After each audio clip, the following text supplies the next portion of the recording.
Hey, everybody, just going to take a quick break from the show to get you styled up with Stitch Fix. Shopping's hard. It's hard. With Stitch Fix, you get a stylist, though, who understands your style, your size, your budget, and they do all the shopping for you. Wow. This is excellent. Shopping, I'm telling you, shopping and figure out your style, it's overwhelming. Let somebody help you when it comes to getting dressed. We don't know what we're doing, so we let Stitch Fix help us out. A Stitch Fix stylist there.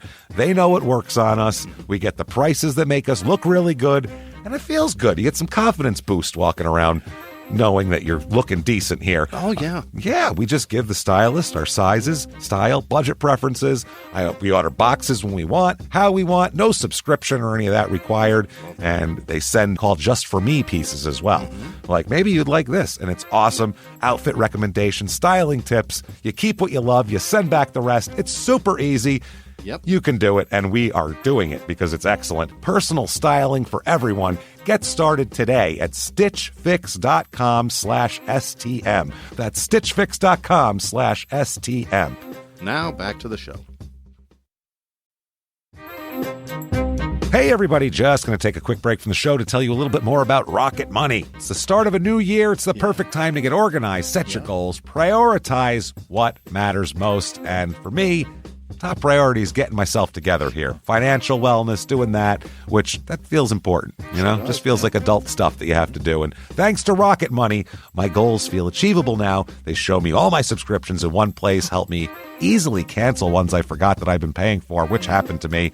Absolutely happened to me. I had, for years, I was paying for something. I was like, what is going on here? Rocket Money found it and saved me lots of money since then, because it's been a while. So they did a great job here. Rocket Money is a personal finance app that helps find and cancel your unwanted subscriptions, monitors your spending, and helps lower your bills so you can grow your savings. Rocket Money has over 5 million users and has saved a total of $500 million in canceled subscriptions, saving members up to $740 a year when using all the app's premium features. Cancel your unwanted subscriptions and reach your financial goals faster with Rocket Money. Go to rocketmoney.com/smalltownmurder today. That's rocketmoney.com/smalltownmurder. rocketmoney.com/smalltownmurder. Now back to the show. Hi, I'm Ashley Flowers, and if you're like me and grew up watching America's Most Wanted and reading Nancy Drew, then hi, you're a crime junkie. And I bet that passion for solving mysteries never went away, which is why we've assembled a team of reporters to dig deep into all the cases we still obsess over. Each Monday, my best friend Britt and I will bring you a case that you won't be able to stop thinking and talking about. So join us by listening to Crime Junkie wherever you listen to podcasts. This week, in Clayton, Georgia, a family with a long, violent criminal history seems to explode over an unlikely marriage, jealousy, and the strangest family tree around. Welcome to Small Town Murder.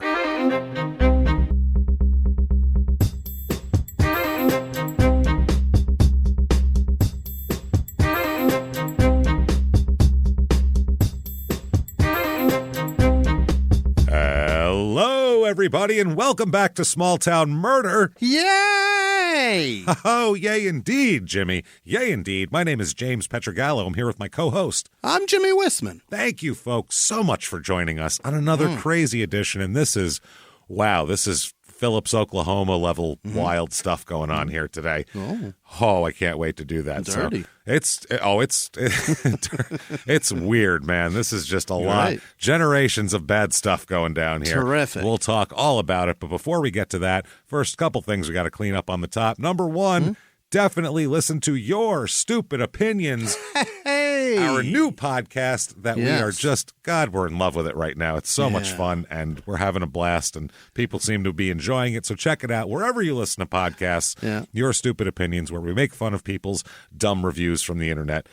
Oh, it's beautiful. So makes us feel so good. In addition to that, definitely get tickets for October the 26th, virtual live show coming to you. shutupandgivememurder.com/virtual live anywhere in the world. Come Anywhere. out just like a regular live show. We have the same table set up, the screen, the pictures, the story, except it's a Halloween show. So we're going to be in costumes. It's elaborate. Yeah. And we have stuff going on. It's going to be a Halloween-themed episode. All of that. It's available for a week after the 26th as well. You can watch it as many times as you want. Do whatever you want with it in that week, and do it in your own booze wearing pajama bottoms. So enjoy that. We cannot wait. Get your tickets now. Also, your tickets are still available for December the 2nd in Dallas. Right. So get those. Everything else sold out. I think it's just Boston left. Boston and Dallas.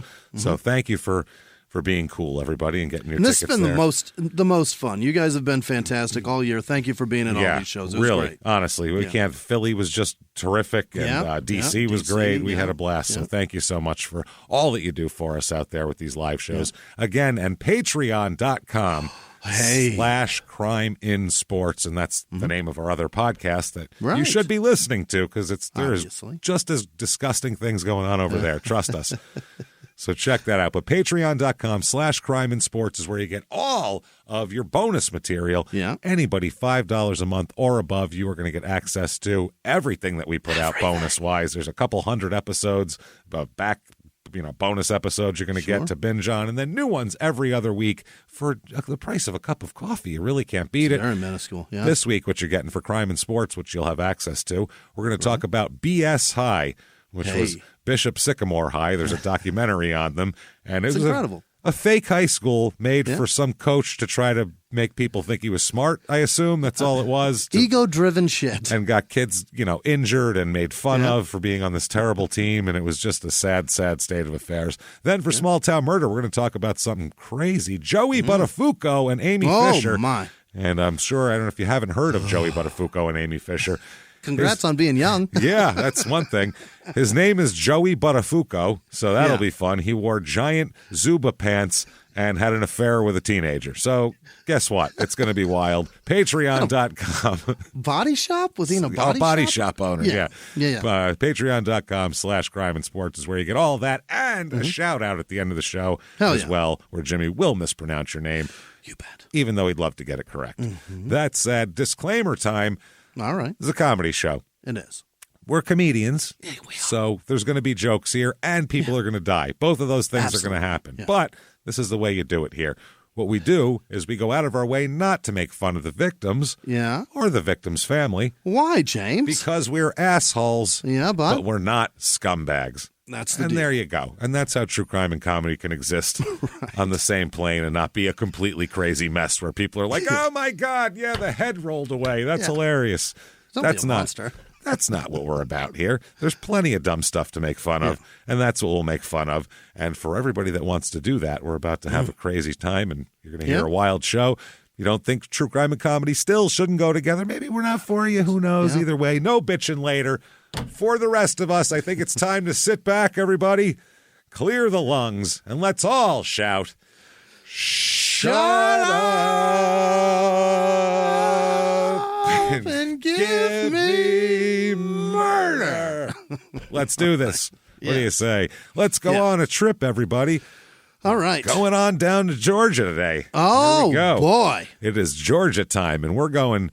This is sometimes we're in like the suburbs and places like that. Oh, no, not this week. Not this week. We are going to northeastern Georgia in the hills. This is some hill stuff here, some mountain people. There's never been a Georgia story that I was comfortable with.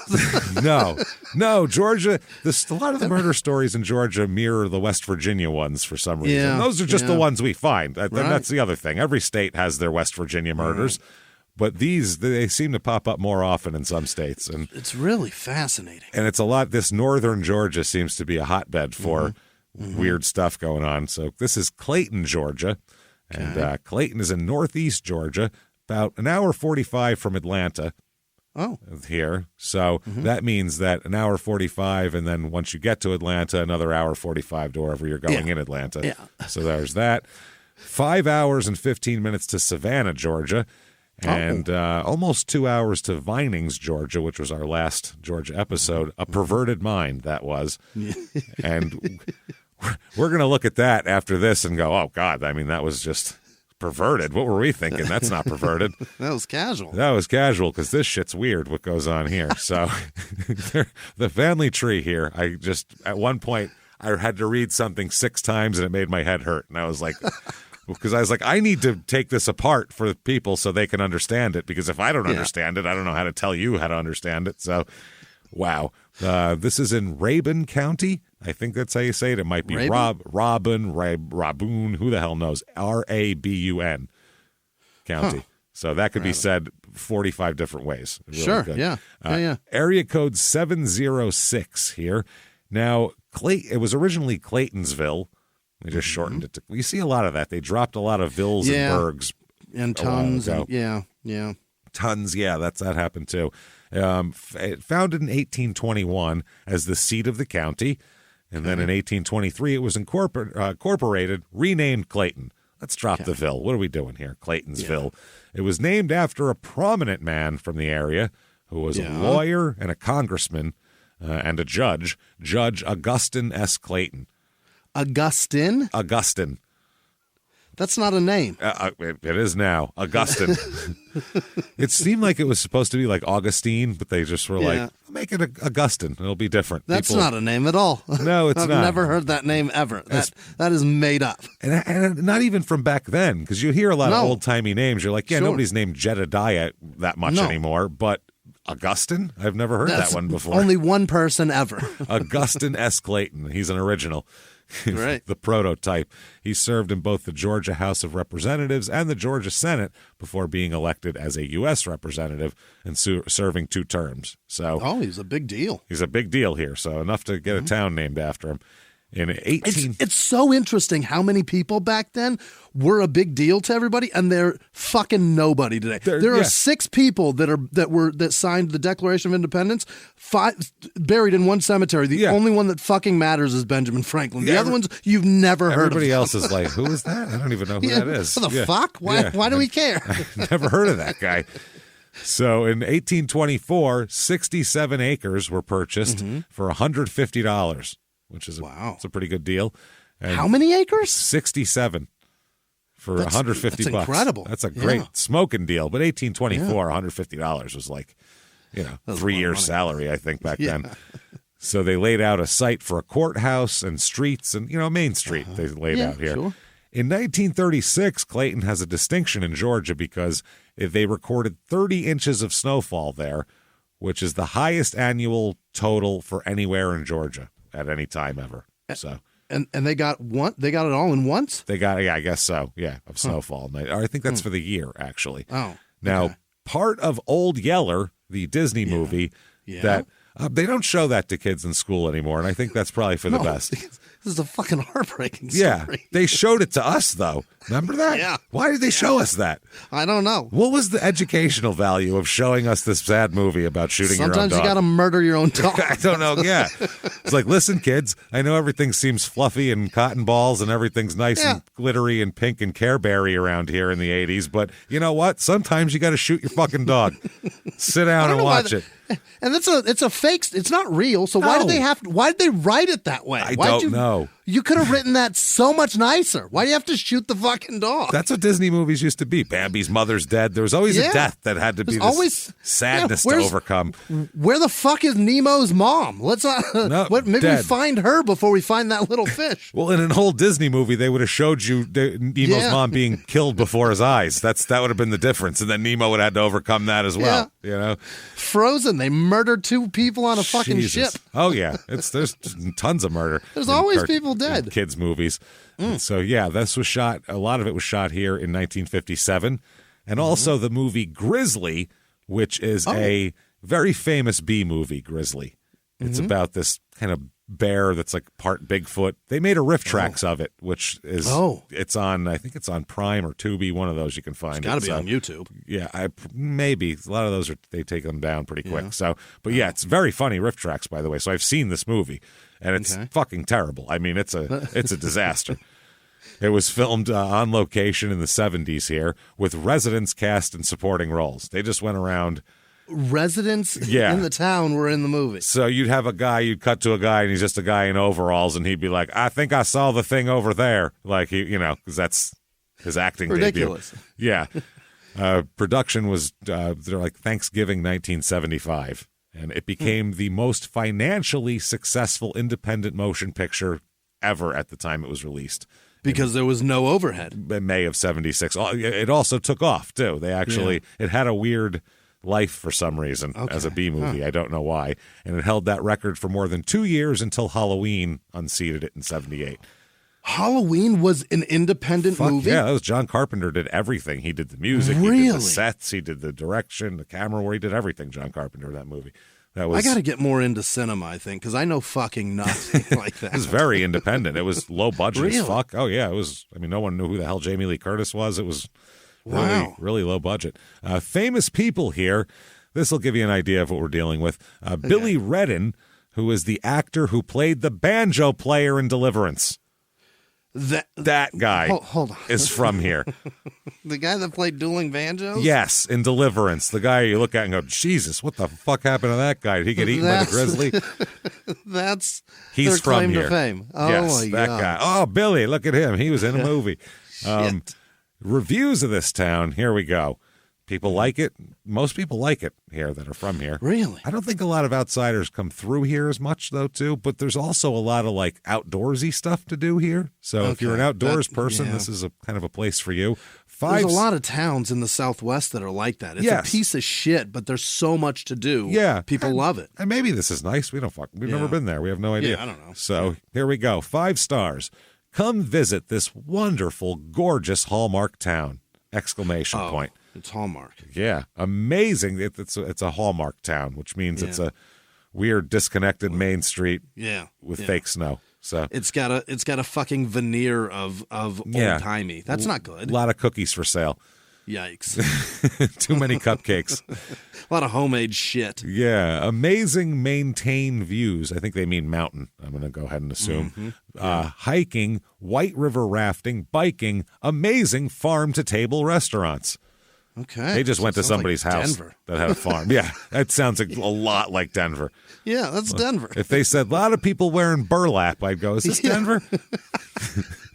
What's happening? Lots of dispensaries around. Yeah, it's Denver. Yeah, that's Denver. 4 stars. Clayton is a great town. It's surrounded by the Blue Ridge Mountains. Lots of outdoor activities to do, from hiking on Black Rock Mountain to kayaking on the Chattooga River. Chattooga.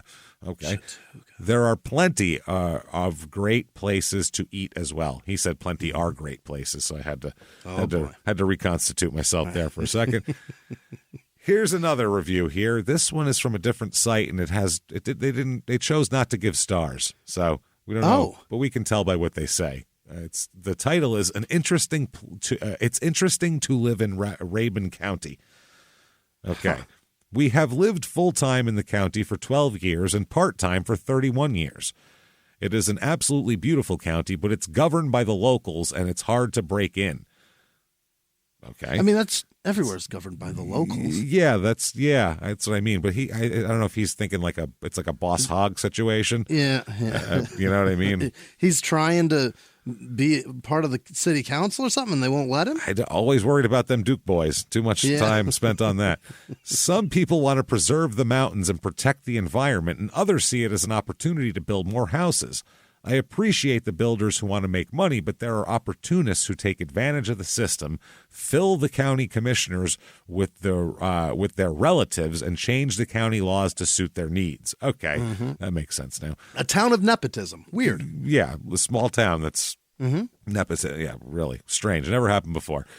The lake areas pay the price for the county government neglect, and if you want to move here, be advised that you need to be interested in the county government because your taxes are the price you pay for this county and its beauty and its problems. Okay, so mixed bag. All right. Yeah. Population of this town, 2,157. Tiny. It's small, very small. Over 52% female, way more female. Okay. Median age is a little bit higher than normal. It's about 44, and it's a strange mix. The old people, it's a dominant in this town. Really? Dominant. The 75 to 84 is twice as many as usual, and 3 times as many 85 and over people here. Jesus. Yeah, very strange here. And nobody from 35 to 54. All those people move. That's like way under. Yeah. Then how the fuck do they expect this town to stick around much longer? I don't know. It's just old people wanting to keep it all. I have no idea, but there's a lot of older people here. I mean, there's more younger people, but that's a lot of old people that are going to dominate the culture of the town here. So family in this place here, as we'll talk about, 27, it's less married people than normal, twice as many divorced people as normal. 28% are single with children, which is 3 times the normal rate as well. So a lot going on here. Race of this town, 74.3% white, 3.3% black, 0.0% Asian, and 19.3% Hispanic. So, yeah. Religion, might be our highest ever. 50-50 is the norm. 82.9% religious here. 82.9% religion. 83% participate. Yes, that is. Holy shit. I think that's the highest we've ever had. That's dangerous. I don't think, I think at Notre Dame, there's less people going to church probably than here. 41% of the people here are Baptist. As we know, Baptists are the Catholics of the South, as we know here. Holy shit. 0.0% Jewish, 8.9% Eastern faith. Is that right? Like Buddhist, that sort of thing. But there's 0.0% Asians, which is interesting. Huh. Don't get it. So that's some I don't know, white people in sarongs or something? I guess so. Or maybe there's like a commune here or something. I have no idea of like some. I'm very interested in what that is. Some yoga religion that has like a big a big compound. I'm not sure. In this county, last election, 20.7% of the people voted Democratic, 78.1% voted Republican, 1.2% voted Independent. Unemployment rate here is a little bit lower than the national average, but it's all pretty low at this point, so it's all good. Median household income here, though, is also low. That is $46,875 a year. Yikes. And the cost of living is pretty close to normal. Normal's 100, here it's 88.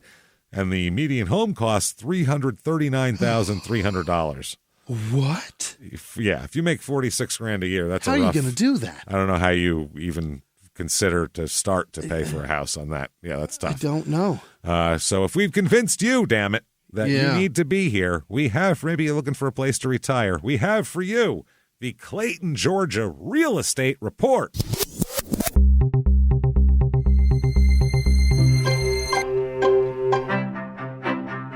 Your average 2-bedroom rental here is about $400 less than the national average. It's $870, which is not bad. Here's I don't even know how many bedrooms because it doesn't say. 3, I think, about. Yeah. 3-bedroom, 2-bath, 2,220 square feet. It's got to be 3, too. It's got to be. 4.3 acres. So it's a big land. It's just kind of an outdated house. It just needs it needs a sprucing. So you'd expect to maybe get a break on the price. Hopefully, not quite. $399,000 for that. $400,000. And it's a big, long dirt driveway with big tire ruts. Oh. Like if you had a car, I don't know, you might bottom out at some points in this. It's a tractor road. It's a truck. Yeah. You need a big truck that's like raised to be here. So, because it snows here too. So, you're in the mountains. Here's a 2-bedroom, 2-bath on 1.19 acres. Okay. It's right on this creek or some shit here. Creek or some shit. I don't know what it is. It's some murky water. It was some murky water that it sits like. Jimmie, I can't explain this to you. It looks like a hillbilly shack, like a 2-story hillbilly shack. It's on stilts, but the stilts look like they just chopped down like a young tree and stuck a piece of it there. They're not like manufactured stilts. Yeah. And the house, it looks like the house, imagine a 2-story version of the house from the beginning of the Pirates of the Caribbean ride, and that's what this house is. But then inside, it's all fancy. It's weird. Is it built to be like a veneer of rustic on the outside? Rustic. It looks like a veneer of looks like it's falling apart. This is falling down. Tell that old hillbilly with the beard down to his knees that he needs to run, that's lived in the same house. He can't run. He has a Monet hanging on the wall of this place. The weirdest shit ever. It's so strange. Wow. $499,000 for this very strange. that's got to be rustic appearance. Yeah. It meant to look It like has that. to be. It looks like a pioneering hillbilly, fur trapper built it, and then like a yuppie couple came in and was like, "What if we just did all the cabinets in white?" You know what I mean? Who wants dilapidated So veneer? weird. Who Dilapidated wants that? chic. You never heard that? That's the new thing now. I want an honest real estate agent like Slum Well, chic. this one right here has a creek or some shit. Some shit. It looks weird, but let's go inside. HGTV on the inside, It's guys. the best.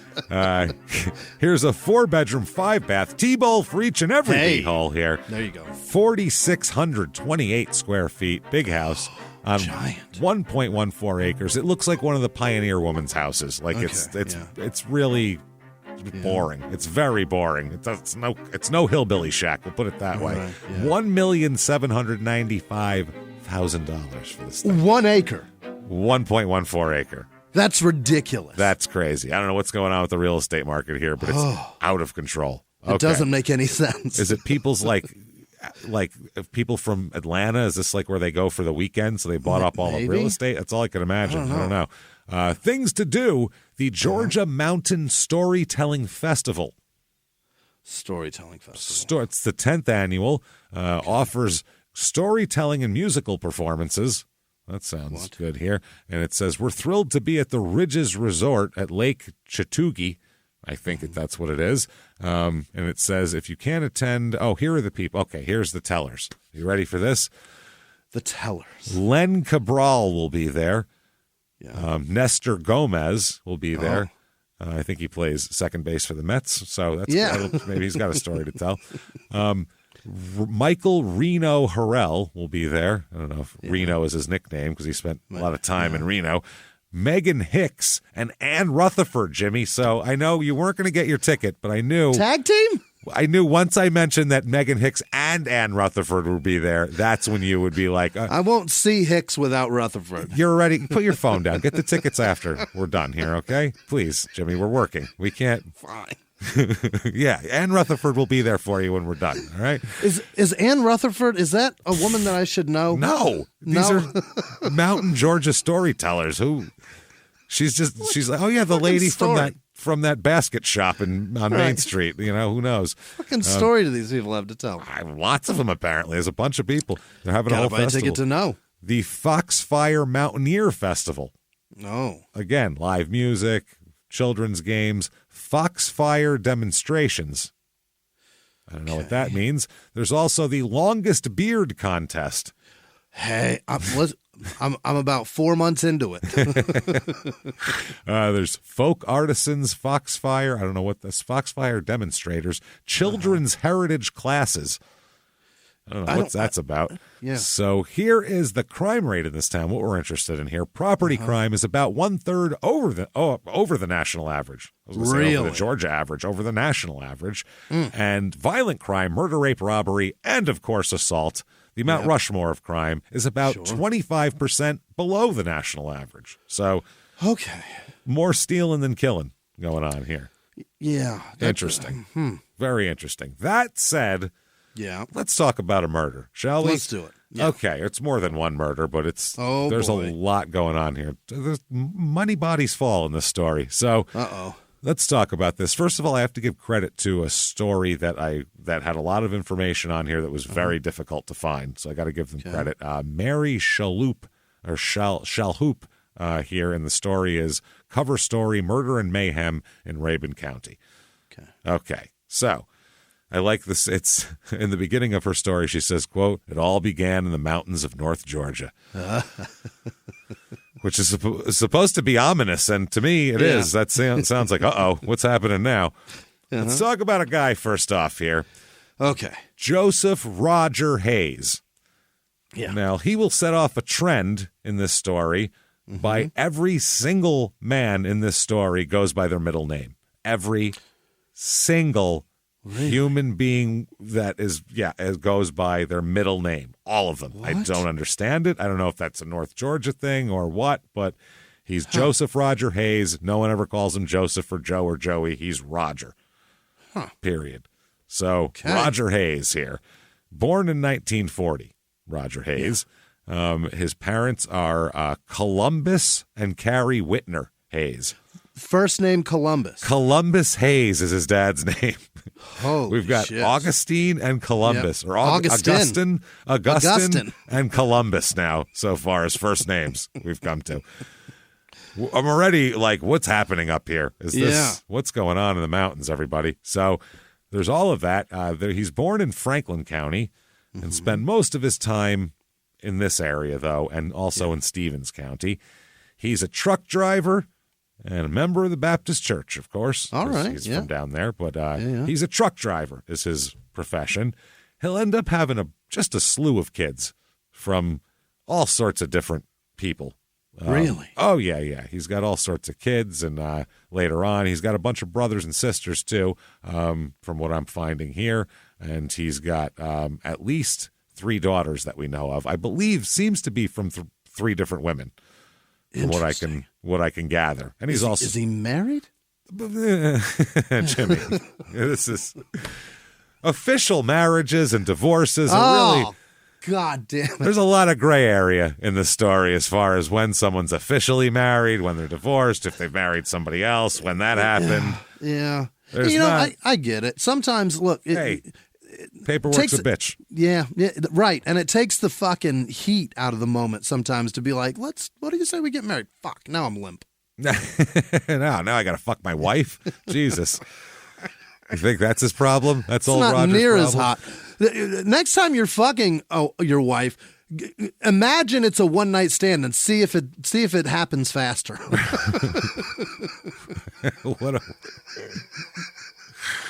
And tell her to imagine it too. Yeah. Hey, imagine I'm handsome. Imagine you think I'm handsome as shit because you're drunk. Yeah, imagine you really want to do this. Hey, baby, imagine you really want to do this, okay? Okay. Imagine this is great to you. Yeah. Imagine you're jacked for this.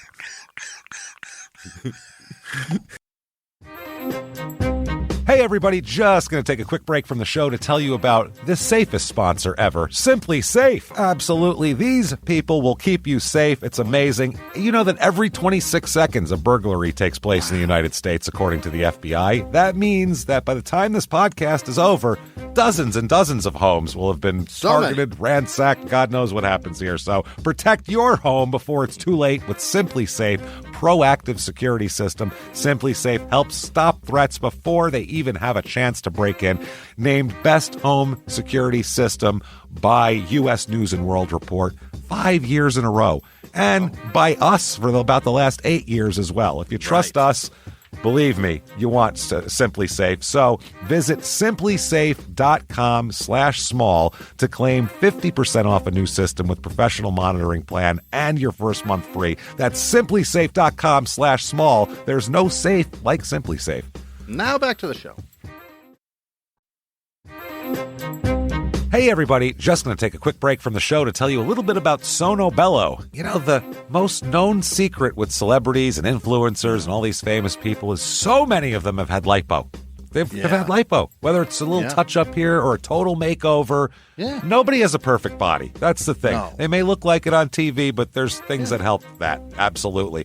Lipo now has changed, and Sono Bello's been at the forefront with using LAL technology and getting those beautiful and natural outcomes for each person. Looking real natural. Our friends at Sono Bello are offering their best deal. You're now included in their winter savings event, but appointments are limited, so please get on this. Sono Bello doctors are masters in micro laser fat removal, a brilliant technique that removes stubborn fat permanently. Wherever your problem areas are, tummy, love handles, thighs, arms, it's gone in one comfortable visit. Eating healthy and workouts are great. Keep doing that, but if you want to lose that stubborn fat in one visit, check out Sono Bello. Save big during their winter savings event. Schedule your free consultation now at sonobello.com/smalltownmurder. That's sonobello.com/smalltownmurder. Now back to the show. Rather than I just came in and went, I don't know, we got like 15 minutes. We'll probably throw one in. Kids are asleep.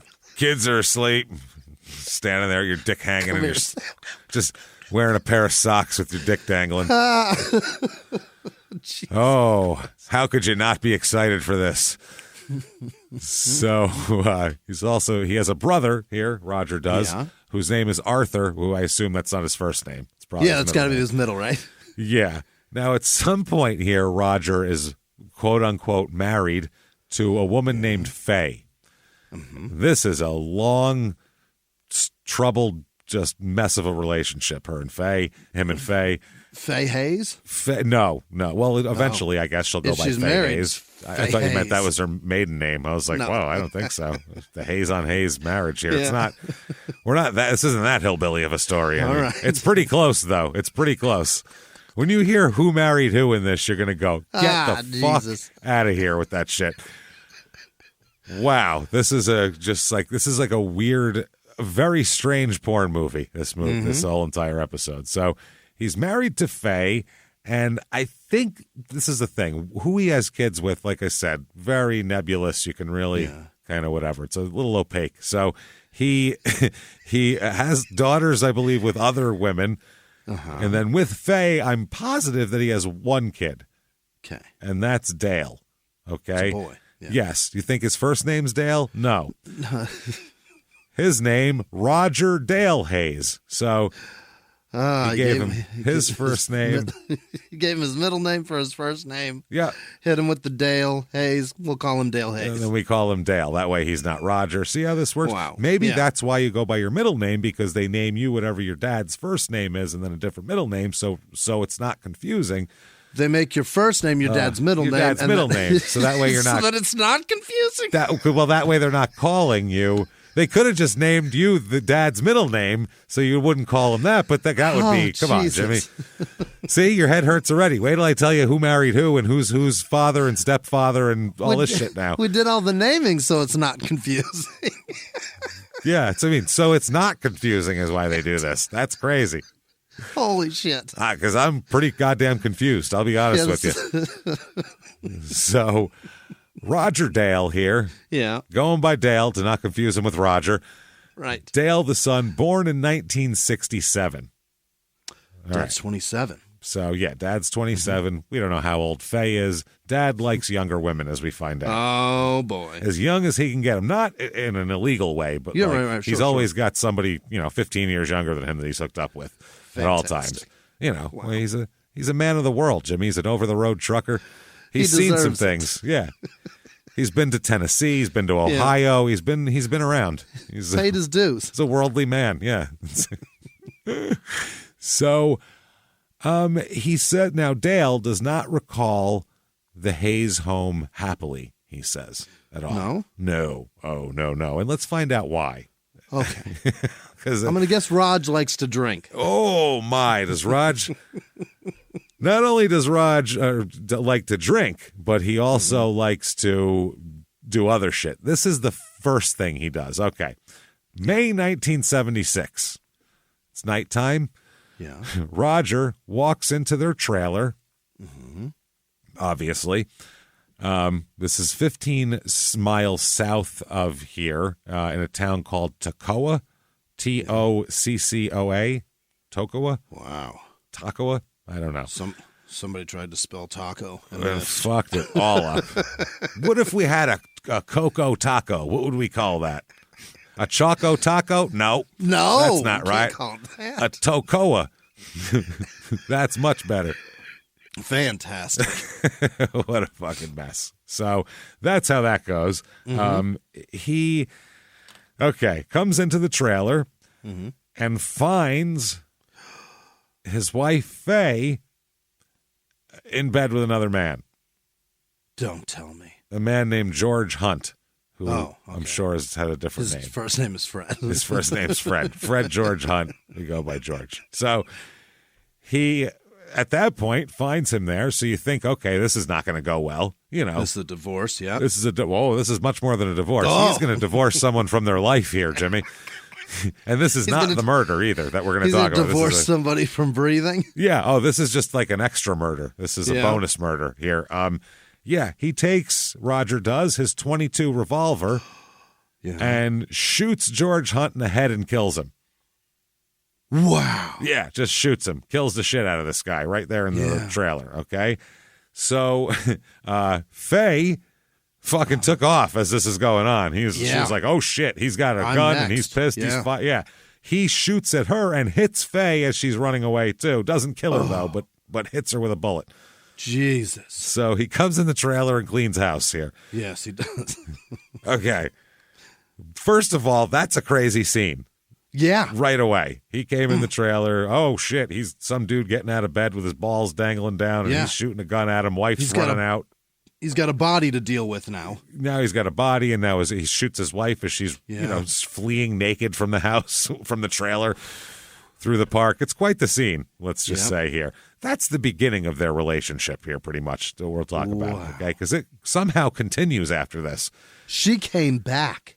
He's not done with her, and she's not done with him somehow after that. Oh, my. I'd say we've both wronged each other. It's time to call it a day, I feel like. I've seen you kill a man. Yeah, you cheated on me. I attempted murdered you. You know how it goes. Let's not parse what's worse and what's better. Let's just say. She's definitely aware of what he's capable of at this point, which is disturbing. That's the scary part. So, Jesus Christ. So, October of 1976, a jury convicts Roger Hayes of voluntary manslaughter. They choose that over murder here. Really? Yep, because the guy was fucking his wife. And so he had a real heat of the moment, lost my mind in the heat of the moment. I walked in, I see a guy in there and my wife, and I lost my shit and shot her and shot him and went crazy. Passion can drive you crazy. And people went, I could see that happening. You know what I mean? Yeah, all right. yeah, So voluntary manslaughter here. Now, he also says that the prosecutor says that Hunt wasn't even there to have sex with Faye, but was instead there to sell Faye a car. Okay. Which, from what Roger said, though, in the state they were in, their negotiations had taken a turn for for the fun. I don't know. Taking a different turn than that's what George told his wife he was doing. I'm gonna go sell this car. He came back. She didn't want it. She declined. There's stains on the seat now. Maybe that's why. So the judge sentences Roger to 2 years in prison for this. 2 years. Murdering one man and then shooting his fleeing wife. Wow. 2 years he got for that, which is incredible. That's a very light sentence, I would say, for that. Feels, It's super light. You can get out on good behavior too, right? Well, that's the thing. He is released after 11 months in prison, so he does less than a year. And they let him out. Unbelievable. Unfucking Didn't real. even miss 2 Memorial Days. No. That's crazy. He's like, I'll be out for the Super Bowl next year. No problem. Go Cowboys or whoever the hell's in the Super Bowl. Incredible. It's crazy. So, and also 8 years of probation. Okay. Yeah. Which he certainly doesn't act like a man who is on probation when he gets out. No, as we'll talk about here. Okay. Roger spends a year in Florida after he gets out of prison because, he's like, I'm a felon. I might as well. Yeah. You know what I mean? Might as well go to Florida, I guess. Blend in. So. Yeah, that's, you will. Yeah. In the 70s, too, Florida was like Alaska, where people, like, if they needed to start over and have, like, a new life, Florida was like this, I can go there and no one knows. Weird. It still is. It still is. But it's still like Alaska's still like that now, but down there it was. You can fuck up in Florida and still stay in Florida and start over. Yeah. I watched On Patrol over the weekend and the reruns of it, and it was there was one man who was just hanging out in a dumpster, and then they cut to another guy who was asleep on his back in a church parking lot, and they woke him up and they said, "What you doing here, pal?" And he goes, "I was just looking for booze in the bushes." And they were like, why would there be booze in the bushes? He said, sometimes there's booze in the bushes. Welcome to Florida. And he's all drunk, and they said, well, you can't sleep on the parking lot of the church here. Yeah. And he goes, all right. And he gets up and goes to walk away, and there's just shit all down the back of it. You can see. And the cop goes, "You got something on the back of your pants there." And he said, "I know." And he just did the duck shit walk all out of the parking lot and made a left at the fucking corner and walked down the street just with shit all streaming down his ass. He just walked away and he knew and he did the shit walk. I don't know how far he has to walk, but I was like, never mind the cops. Camera crew follow that guy now. Let's just follow. We found the guy to follow. Yeah, I want a documentary on how he ended up here right now. And then I want tomorrow's story and the next day. Yeah. I'm sure every day it's fucking crazy. I want the Truman Show with this guy. He's shit-faced. He won't even notice the camera crew. You don't have to even be looking for it. Yeah, you don't have to fake a sky and all that shit. Just give him a couple of drinks. He seemed very happy. He thinks the birds are cameras anyway. Yeah, they're all taking pictures of me, but they can't see through shit. So if you shit your pants, it blocks out their radar, jams it. Also, the cameras don't pick me up when I don't fucking care. That's the other thing. You shit your pants, then you don't care. You lay down in a church parking lot because they ain't allowed to take pictures there. It's the law. It's bird law. Wow. Fucking Florida. So he spends time in Florida. Mm-hmm. Then after a year there, so he's been gone 2 years.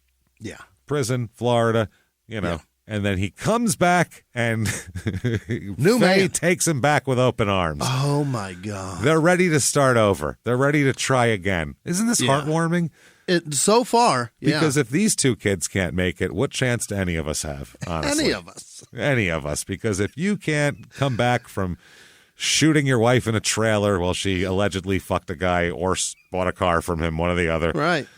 What more can you do? So Roger. But this is the kind of immature relationship that the last 2 years are going to be weighing on his mind because she didn't go to prison. No. She didn't go off to Florida. She stayed local. So he's going to be worrying, who'd you fuck these last 2 years? Oh, you didn't just stay celibate. You fucked Billy, didn't you? Right. I always seen you eyeballing Billy when we went to the bar. That's exactly. That's going to happen. Those relationships are the worst. It's a nightmare. And they've been together for over a decade now. Oh, my God. I mean, Dale is their kid. He's born in 1967. So it's been, this is not like that's a lot of baggage. This is a lot. Imagine what's gone on in this relationship. So now young Dale says pretty much as soon as his parents got back together, Roger just went right into being completely abusive to everybody around here. He tried to choke. Apparently they did this. And while Roger was fighting with Faye, apparently, Dale when he was 12, tried to choke his father. He tried to choke Big Raj. Yeah, so it's like a choke chain going on here. Like, he's choking Faye, and then Dale's choking Roger. And then a sister who was there at some point, one of the other kids that Roger spit out here of his dick, fucking pulled Dale off of Roger. And let Dad choke Ma. I suppose so, yeah. Okay. So that's how that went. He says he remembers several incidents between his father and his mother. Here are the standouts. Here's the highlights of his young life here. He says he remembers his father throwing hot coffee in his mother's face at one point. Really? More than once. Just right in her face. What the fuck? When there was a problem. I've seen that as a weapon from a 7-Eleven clerk when somebody's got a gun. Exactly. You see like somebody in a diner's like, put all your wallets in the bag, and somebody, and you run away. Remember in Kingpin? That was the plot they had to fool the lady. It was hot coffee in the face. So this is not something you do to, obviously, your wife. A spouse. Yeah. Right. This is crazy. He remembers that before he had a driver's license, Dale, well before, when he was 12, 13, it was his job to drive his drunken father around town. Wow. He'd be like, come on, get the keys, Dale. And he'd take him to a bar, and he'd sit outside in the car, and Roger'd go in and drink more and come out, and he'd be like, on to the titty bar. And fucking Dale would have to drive him like a little chauffeur with no license. I mean, that's the part that I don't like. I'm kind of envious of the genius of making your child. Would you call it more? What's more irresponsible? Let's play that game. to drive around shit-faced or to have your 13-year-old who has no training or is not licensed to drive a vehicle drive you around while you get shit-faced, which is more irresponsible. I mean, at least the one behind the wheel is sober, although he can't reach the pedal. He's having a hard time with pedal reaching, not a lot of experience. The clutch shifting is precarious, but in a small town, too, it's not like he's on freeway traffic, too. I mean, maybe it's not that dangerous. I'm going to say this is the more responsible thing to do. Yes, you're putting your child at risk, but I want to see the kid sitting on phone books while his shit-faced father sits next to him out the window. It's all right, officer. I told him it was okay. And, don't worry about it. He's a good driver. Well, I want to be there when when they get pulled over for inevitably hitting a tree, and he tells the officer, "Which would you rather, sir? Sir, him or me?" I would have hit many trees by now. There's only one. We just skinned it. Trees, people. Which would you rather? I would have hit the nuns. I hit them all. At this point, all you can do is ticket him. If it was me, you'd be arresting me. See? Boom. And he said his mother pretty much always had a black eye of some kind. There's always a black eye happening. He's hitting her. All the time. Yeah. He's choking her, throwing coffee in her face, hitting her with, giving her a black eye. Some of the implements he beat her with. Because, he got bored using his fists after a while. Yeah. And slapping her. Dale would later say, quote, "This man was a monster, not a daddy." And here's a quote from him. "He beat my mother with a Hunt's 64-ounce ketchup bottle." Now. 64. Yeah.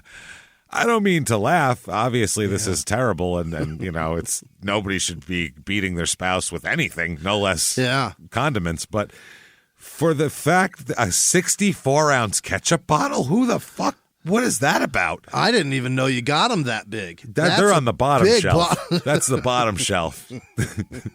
It's like those are the ones you go, well, I'm not spending $12 on ketchup, and you don't buy it, even though it's like 4 years worth of ketchup. You're like, that's too expensive for ketchup, right? Yeah. And by the way, here's another thing: Hunt's? No, there is one ketchup, and it's Heinz. Let's be honest Heinz here. Every time, Hunt's can do a lot of stuff with tomatoes, but ketchup is not one of them. I'm sorry. That's Hunt's is bad ketchup. You're buying 64 ounces of weird, not consistent, strange, lumpy Hunt's ketchup? No. If it was good, they'd have enough money to sponsor a football team's stadium, which Heinz does. And that's the thing. And Hunt's makes a ton of other products. But their ketchup cannot carry that. Them. Ain't it? No. Yeah. So a 64-ounce ketchup bottle, which I didn't know they made them that big, and no, that's gotta hurt. Oh, absolutely. It's a big thump. It's like that's heavy. I wonder if he's like, it won't leave a mark, like a phone book that he was thinking, like like an old school cop beating his fucking interrogation subject. I think the biggest I've seen is 24. I think I've got a 24. I 64, James. 64 is a lot. That's more than a big gulp worth of ketchup. That's a lot of that's the biggest one. That's That's your big boy right there, as Seinfeld would say. 64 is the biggest one that a gas station I think can legally sell. I don't think you're allowed to sell more than that. Really, probably you can't sell like a 140-ounce ketchup bottle. They'd be like, or here's a 144. Like you can't have a gross of ketchup. We can't let you have that. It is gross. It's literally gross. Too much. And apparently it's a weapon. So you should put a warning label on that. Don't beat your wife with this. It'll hurt. And he beat mom with that. That's not over. That's not all he beat her with. Oh? So he has beat my mother with, he's going to list the implements now, a 64-ounce ketchup bottle with Coke bottles. And those are the glass Coke bottles from back in the day. Thick gauge. Yeah, we're not talking a 20-ouncer because you could beat the shit out of someone with an empty 20-ounce Coke bottle. Right. It won't hurt them at all. You've never seen anybody break a Coke bottle to, like, fight with? No, they're too thick. They'll just shatter everywhere. You'd have no effort left to fight. Nothing. You've got to try to break that. Yeah. Hang on a minute. Hitting it like 12 times. Yeah, and then you Those just be are like, well, thick. fuck, I'm just going to beat him with this. This thing's sturdy. Jesus, never mind. If you were going to fight somebody and break a Coke bottle, yeah, you'd better off just hitting him with it. Right. Just hit him with the blunt object. It's a fucking hammer. Jesus, so he hit his wife with it. This isn't like a guy in a bar fight. He hit his wife. Right. Quote, frying pans. Okay, I've seen that before. Yeah. I've heard of that. Yeah. Usually the other way. Usually it's the woman beating a guy with a frying pan. Right. In all like the cartoons you've seen. Yeah. This is an abusive lunatic doing it. Or an old lady trying to get the cat out of the house. Yeah, exactly. Go on, now get. Yeah. So now she's been beaten up, shot. Shot. She's been shot by this man. Yeah. Shot. Beaten with a fucking ketchup bottle, Coke bottles, frying pans. Quote, he stomped her until her lungs collapsed at one point. Stomped her body until she had a collapsed lung. Feet. With his feet. This man's a fucking monster, obviously. Why is he if you're in a point where you can A, you can shoot her, but B, like you're to a point where you're stomping her, you don't even care about this person. No, you're just there's no love in this. No, you just own them now. Right. That's what he's doing. You're just Jesus she's Christ. out of line and he's correcting. This is he's post a sick fuck, this guy. This is post Florida. This is post Florida. Yeah, he came back. Everything's going to be, flowers and candy, and instead it's ketchup bottles and frying pans. It's a different story. He went to the beach and came back worse. Came back angry. Florida did this to him, everybody. Yeah. This is what happens. Yeah. Don't go to Florida. That's what happens. So he said, he's chased me. This is Dale. He's chased me with shotguns. His son now. Yeah. Which is another level of crazy. Right. People abuse their spouses. That's horrible. Yeah. Your kids are a whole different thing. They never chose to be there. They, they didn't ever say I do. They fucking were born and there they are. They have no choice. It's even worse to me. He's chased me with shotguns. He's chased me with one and has pulled handguns on me a couple of times. And he has dragged me behind the car. Oh, boy. Behind the car? Dragged me behind the car. Like you have to be like on his back, and he was like, you can lose all kinds of limbs, and that's absolutely attempted murder. Absolutely, somebody behind 100%. You don't do that to your kids. Well, maybe you do. If that's like mild, I guess, compared to being chased with shotguns and having handguns pulled on him. Well, it's more barbaric. It's shit ISIS does. Like, that's how they execute people. It's fucking bonkers. Yeah, it's shit that, they probably got it from him. there's plenty of truck draggings that have gone on in this region, and he decides my son is a candidate for it, which is absolutely fucking horrific. So he said, though, he just wished his dad would be better all the time. Yeah. I just wish he wouldn't be such a bad asshole, That's it. So he didn't hate his dad.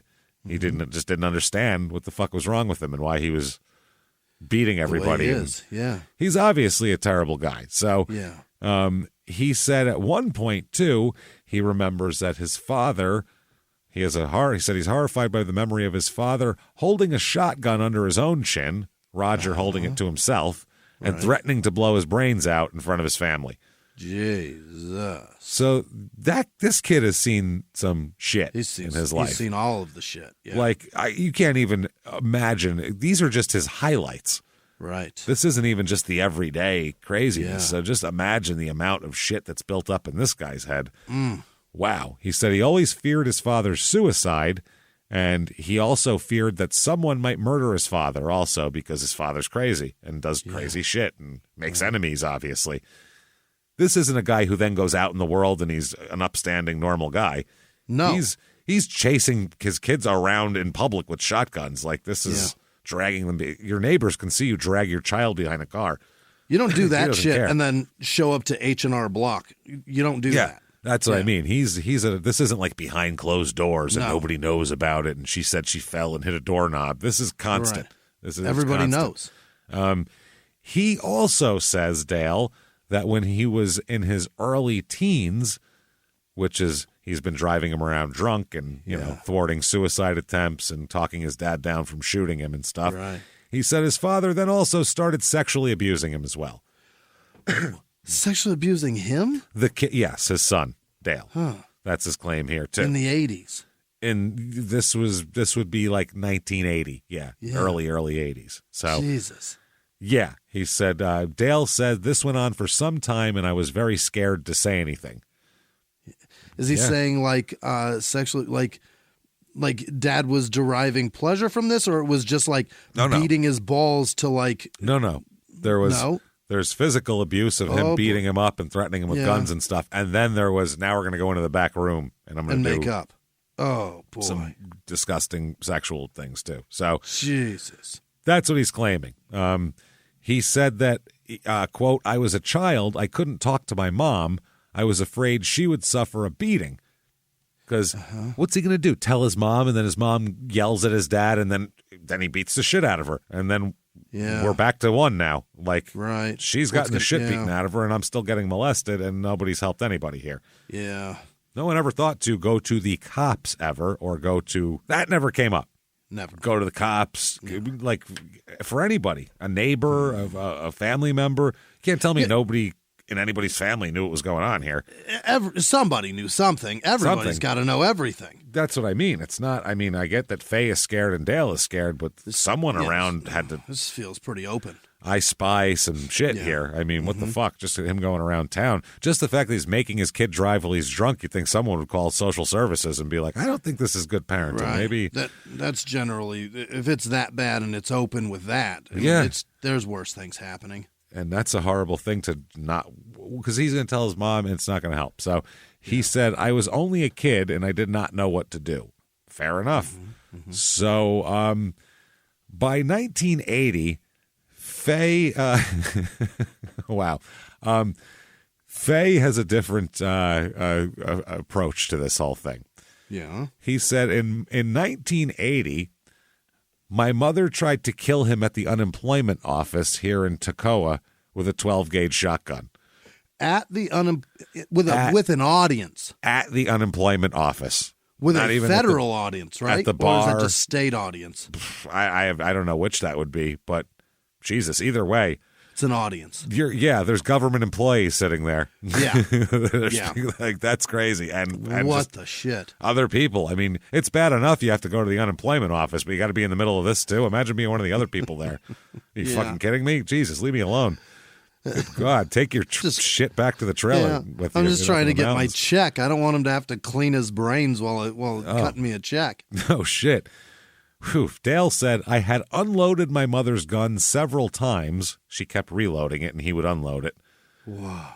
Only to find out that she had another shell.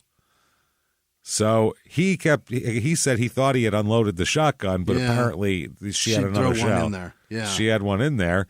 He said, I jumped between him and the gun and saved his life. So he human shielded his father from being shot by his mother at the unemployment office. With her reserve shell. With her reserve shell, yeah. This is the one she kept in her back pocket. With her back pocket shell. That means they always have a shotgun in the truck, because otherwise he would be like, why is there a shotgun in the truck? Well, this is a 71 Ford LTD, actually, that he's driving. In an LTD, in a car. In a car. There's always a shotgun laid across the back seat. Just laid across the back seat. You never know when you're going to need it. Oh, my God. Where are we going? To the unemployment office? Load the gun. Let's go. Throw that 12-gauge in the back seat. We're going to need that, probably. Hey, everybody. Just going to take a quick break from the show to tell you a little bit more about our stylish friends at Quince. That's right. Let's go elevate your styles, people. Yeah. Get it going. Look good out there. And you can do it now without breaking your wallet, without breaking the bank. Because at Quince, you can get high-end, versatile pieces at prices we can all actually afford, which is very nice. You want to get good stuff that lasts and it's good. And they have quality stuff that's very affordable. And you can do like we did, upgrading our stuff here, while still being a very reasonable price. Quince only works with factories that use safe, ethical, responsible manufacturing practices, along with premium fabrics and finishes. It's all quality stuff. You're going to love it. Trust us, it looks good. And I've got the leather jacket. It's a very high quality item. Real nice, soft leather. Yeah. Jimmie's got his linen pants he's rocking. Yeah, they're terrific. Come on, be like us, be fashionable, get in there with Quince, indulge in affordable luxury. Go to quince.com/smalltownmurder for free shipping on your order and 365-day returns. That's QUINCE.com/smalltownmurder to get free shipping and 365-day returns. Quince.com/smalltownmurder. Now back to the show. Hey everybody, just going to take a quick break from the show to tell you a little bit about a very cool place, Thrive Market. Yes, we are both looking to get into the healthy swing this year. The problem is I don't know what's in everything, and I don't know if even I'm qualified to even read the labels to know if that's good or that's bad. Right. There's chemicals in things, and there's things floating around. I don't know what I'm doing out there. One of my favorite features, and I know you were talking to me about this, is the Healthy Swap Scanner in the Thrive Market app. Yeah, it's simple. You scan any item, and it'll instantly suggest a cleaner, healthier grocery alternative, which is it's great. Amazing. Yeah. That's great. Thrive Market also takes the guesswork out of finding these safe, healthy foods. For example, like I'm trying to get my protein intake up for energy. I'm always moving around. I need stuff, and I love that you can filter their site by the high protein options. Nice. It's very cool, and you can personalize this portion, and you can put filters on it, and get ready. You should be ready for a junk-free start to 2025. Get ready for it and head to thrivemarket.com/smalltownmurder and get 30% off your first order plus a free $60 gift. That's THRIVE market.com/smalltownmurder, thrivemarket.com/smalltownmurder. Now back to the show. Calling all dog owners. Your furry friend deserves top-notch nourishment, and Ollie delivers the clean, fresh nutrition your dog needs in 5 flavors they'll absolutely flip over. Ollie is made in U.S. kitchens with ingredients carefully sourced from trusted growers and producers around the world, with absolutely no harmful fillers or preservatives. With protein-first recipes like fresh beef with sweet potatoes, fresh turkey with blueberries, or fresh lamb with cranberries, you might start thinking, dang, my dog eats better than I do. And that's probably true when it comes to Ollie. Give your pup a fresh start this new year by letting them taste test a personalized meal plan with Ollie. Head to ollie.com/Wondery. Tell them all about your dog and use code WONDERY to get 60% off your first box of meals when you subscribe today. Plus, they offer a clean bowl guarantee on the first box. So if you're not completely satisfied, you'll get your money back. That's OLLIE.com/Wondery and enter code WONDERY to get 60% off your first box. Start your dog's new year off right with Ollie. Start your dog's new year off right with Ollie. Oh, my God. So he said, I jumped between him and the gun and saved his life. She blew a hole in the back of his 71 Ford LTD. Oh, my God. She shot at the car as he shot the away. Car. As he tried to drive away after the sun had shielded him, then she shot the fucking car as he drove away. I just see like the trunk popping up after the shot. This is that white vinyl roof blowing apart. This movie is crazy. First of all, it is. Yeah. If this is going on, you're like, holy shit, this is harrowing. She discharged a 12-gauge shotgun in the parking lot of the unemployment office. Unbelievable. As he drove away. Yeah. In fear as after the sun shielded him, shielded him. Unbelievable. Everyone in town had to have seen this, right? Like everybody's looking out the window going, oh shit, it's happening now. Yeah. Wow. So that is some shit right there. He said she was tired of going through all the torture and wanted it to be over. Well, that'll do it. Yeah. I mean, there's another way. Wow. So yeah. So now through the 80s, eventually, Faye and Roger split up. Okay. This eventually, peters out without anyone being killed somehow, which is absolutely remarkable, to be honest with you. It's 100% luck. It's not totally doing any of their doing. How many times were someone shoot at someone and miss in this household? Right. You know what I mean? Stuff like that. This is just pure luck. So Roger, he's going to move on. He's going to meet somebody else, of course, obviously. Faye, though, very lucky, kind of gets herself out of the story at this point. Good for Faye. Good for you, Faye. You are so lucky. So Roger meets someone else. He moves on here. Problem is, the woman he meets this year in 1989, he pretty much has the same relationship with because there's a warrant issued for his arrest that alleges he punched the woman in the head, threw her to the ground, then grabbed her by the hair and banged her head against a wall repeatedly. Saying, I love you. Basically, Ralphie from The Sopranos with that's what he did to her, pretty much. Wow. Deputies charged him with simple battery. Very simple. That's not simple. I'm sorry. That's complicated battery. There's got to be a different charge for that. I would say one hit is simple. Yeah. Once you go into throwing on the ground, punching, slamming someone's head, now this is a complicated battery. Multiple accounts of assault in a fight, that's aggravated battery, right? It's multi-layered assault to me. Yes. I think the fight was over once you hit her and threw her to the quote-unquote fight, which is not a fight, but whatever the abuse was over. But he said, no, not done yet. That's battery. If it's not just assault or simple assault is what they call it? Simple battery. Simple battery. And it doesn't matter what they call it because the district attorney dismisses the case about 6 months later anyway, so it doesn't matter.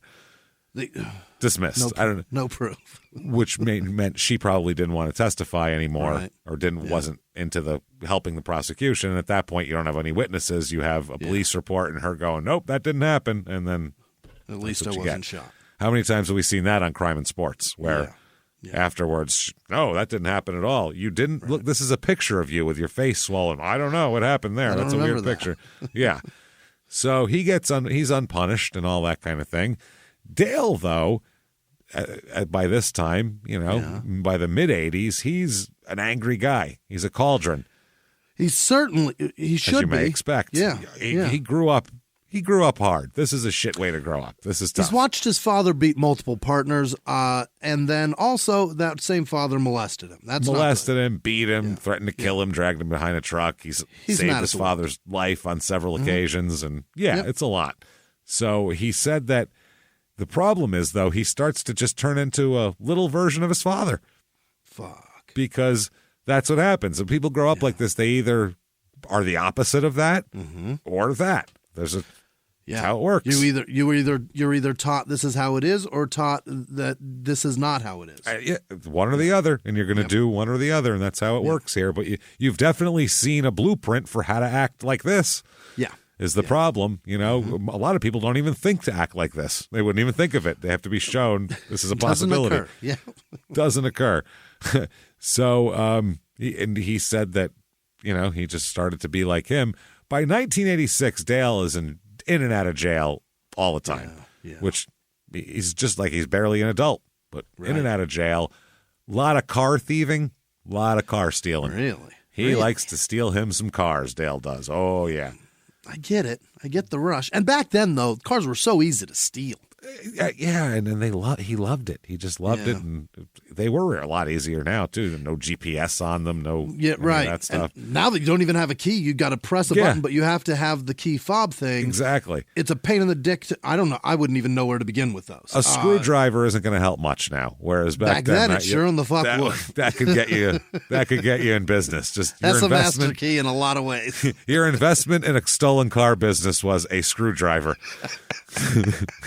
Dad's top drawer in his toolbox is a lot of cars. One of those long flatheads. You're set. That'll open a lot of them. That'll do it. So he ends up in prison here. He goes in on January 3rd, 1986, and he is let out on January 21st, 1987. Okay. Does a year. So, I mean, that's decent for car thieving. That's a lot of... Not the first time, probably. Right. You got to stack a few to get a year.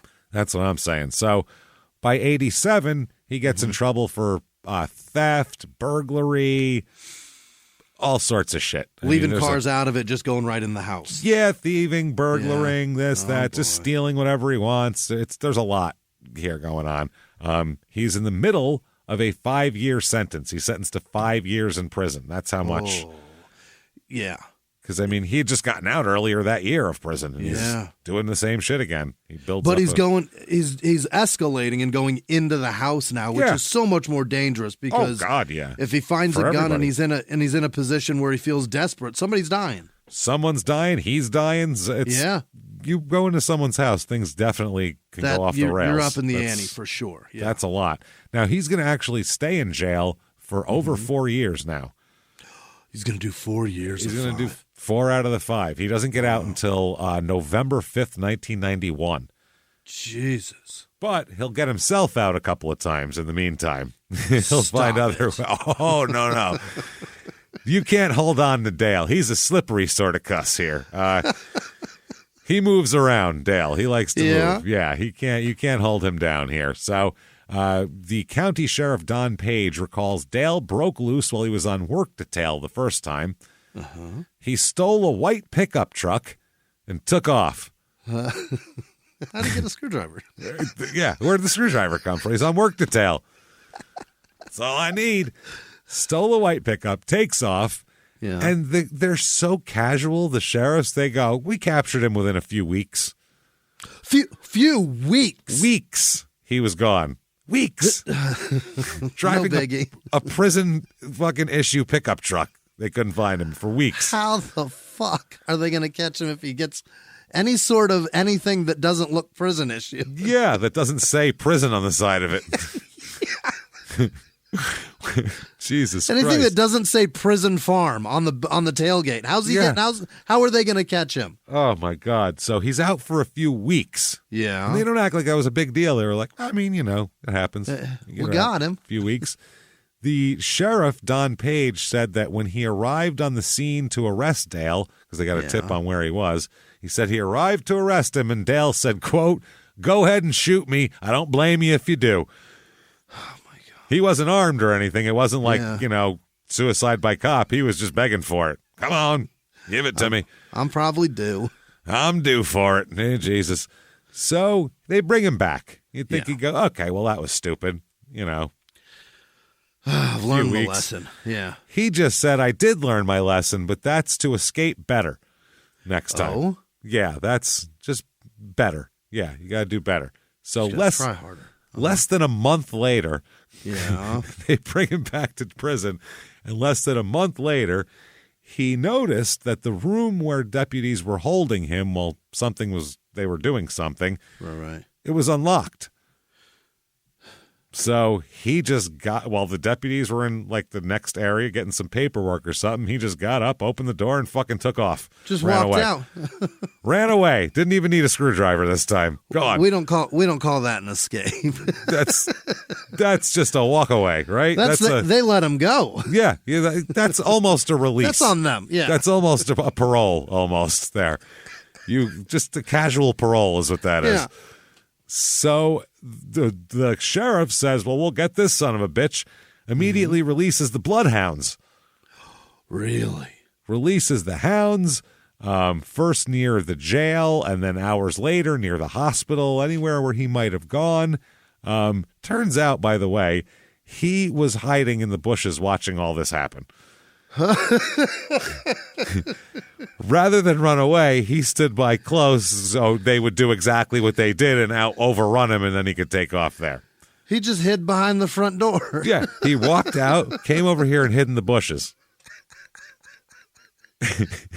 These bloodhounds are terrible at their jobs, by the way. That's the worst bloodhounds ever. They went outside. It's literally the trail was 10 feet long, and they instead ended up, on the other side of the parking lot and everything else. So Dale, once he gets recaptured, because he'll end up, this isn't like he doesn't go free forever now. He told the sheriff he was hiding in the bushes the whole damn time. He said he saw the bloodhounds and the sheriff's boots pass him by back and forth and then take off. Well, he's not here. And they left. He said he was 3 feet from them, right just in the bushes. Giggling his ass off. Yeah, trying to hold in giggles so he doesn't get caught so the bushes don't shake. Jesus. Unreal. The sheriff said, quote, he was real slick. No, you are not. That's the thing. He hid in a bush outside the fucking door. That ain't slick at all. That's a Three Stooges move. You're all terrible at your job. That's what this is. He was real slick, just going and hiding right where we should find him easy.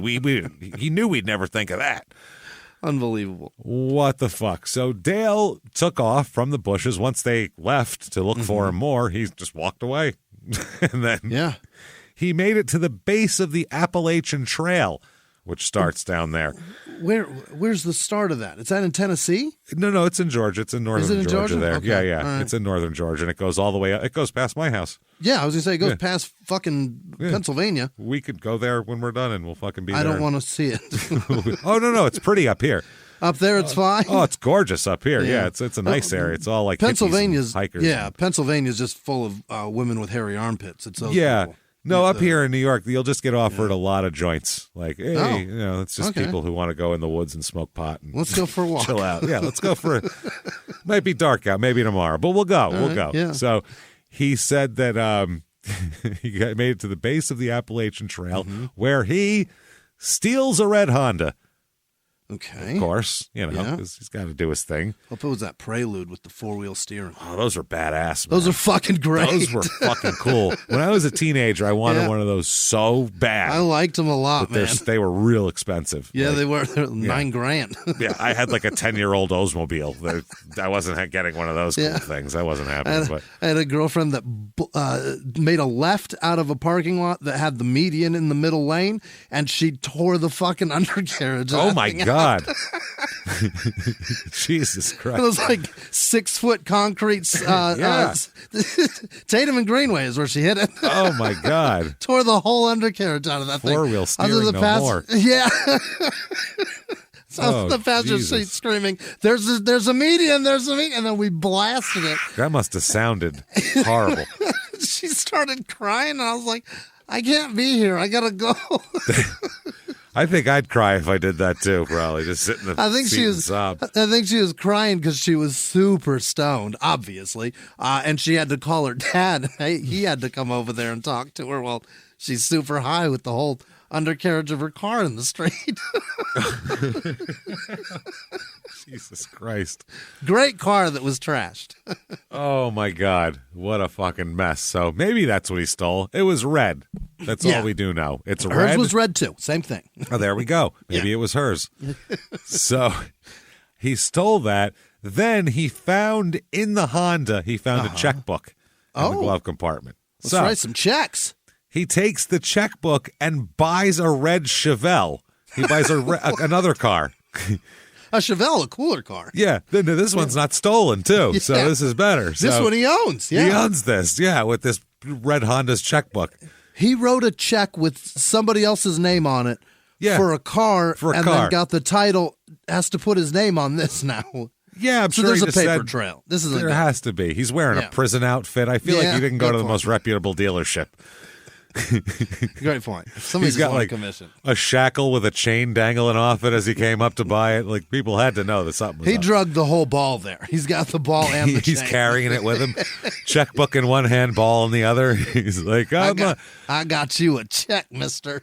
I like this red Chevelle. Maybe I could take it for a test drive. So he buys the red Chevelle, doesn't trade in the Honda, though, as you might imagine. He just set that on fire. Oh, just burned it. Burned up the red Honda. So he's now driving a red Chevelle that he technically owns. It's his. At the base of the Appalachian Trail. Okay. 3 months go by. He escaped for 3 months. They are not good at catching people here in this area, I will say, because this is awful. Yeah, 3 months he escapes for. He's just around. And granted, there's no really danger to society. He's not like a murderer or anything like that, or a child molester. No, he's just an asshole. But he's certainly a reckless son of a bitch. Yeah, he's stealing. Yeah. He'll steal your car, set it on fire, buy a Chevelle with your checkbook. He's not a good guy to have around. But luckily, he hasn't murdered anybody. That person's his biggest victim at this moment. He torched their car and bought another car on them. On their account. That's fucked up. It's like he knew the person, like he had it in for him or something. That's really messed up, man. He paid cash for a car with your cash. That's fucking foul, man. Foul. So that's great. So 3 months goes by. Yeah. And the sheriff, they're just pretty much like, well, he'll turn up eventually. Like, they'd stopped actively looking for him. They don't know. He's just like, there's an active deal for him. If you see this guy, bring him on in. Yeah, but he crimes a lot. He's got a crime at some point. I mean, he's criming all over the place. Criming everywhere. How do you not crime? He crimes more than a crimer should crime, every crime. So he gets a call from a guy, the sheriff does, and this man said, there's a feller I know y'all are looking for. I believe I know where he is. And they go, well, how do you know? He goes, well, I gave him a ride. Oh. They go, all right. He said, yeah, I picked him up on the side of the road. He crashed his motorcycle. So he has a motorcycle. Yes. Now he's got a motorcycle. That's what I mean. Another vehicle. Now he's got a motorcycle that he's obviously not very good at riding. So the man's got multiple forms of transportation. This is why he doesn't get caught. He's always changing it up. So they're not even looking for a motorcycle. The sheriff's like, motorcycle. Damn it. I didn't even think of that. Shit. So he crashed the motorcycle, and this guy said, so then I drove him. He said, can you drive me to my father's trailer? So I believe... I at least know where your father's trailer is now. Here's the address. I think it's his father's house. Go here. So the cops went there, and the deputy goes to the trailer and gets up on the porch and hears someone snoring inside. Perfect. So he called the sheriff on his radio. The sheriff came. They burst through the door, and there was Dale asleep on the couch. He opened his eyes to the sheriff and deputy standing over him going, Dale? Morning. Morning, we found you. Which is amazing. So was that Roger's place? Yeah. No, he was at Roger's place. He was hanging out in Roger's trailer. So after all this... that's still a safe place. Still goes back there. So this time he went to a different jail because they said, obviously, that jail can't hold you, so we'll put you in a different jail. Ain't breaking out of this one, finally. There you go. Dale locked the door behind him, and then a month later, he escapes again. Incredible. 3 escapes under his belt. 3 escapes. That's why he did 4 years on a 5-year sentence, because he escaped 3 fucking times. He was captured within a few days after that, though. He was, captured. Then spends the next 3 years basically on lockdown. Just fucking lockdown. He has charges of escape, auto theft, arson, forgery, all that stuff. All of them. He is found guilty as well here. And in October 1990, he is sentenced to, you, sir, may fuck off, another 4 years in prison. But he gets credit somehow, even though he hadn't committed the crimes yet, he gets credit for time served that he was in there for the first crimes. He got 4 years, and then he got 4 more years, but they put those 4 years... They said, well, you did 4 years already. You did 4. You just got done doing 4. I don't think they did it on purpose. I think somebody saw 4 and 4, matched him up, and was like, let him go. Paperwork? Oh, shit, he's been here for 4 years. 4 equals 4. Bye. Bye later. Have a good one, y'all. Don't steal any cars. I mean, I think you have to add on extra time because he escaped.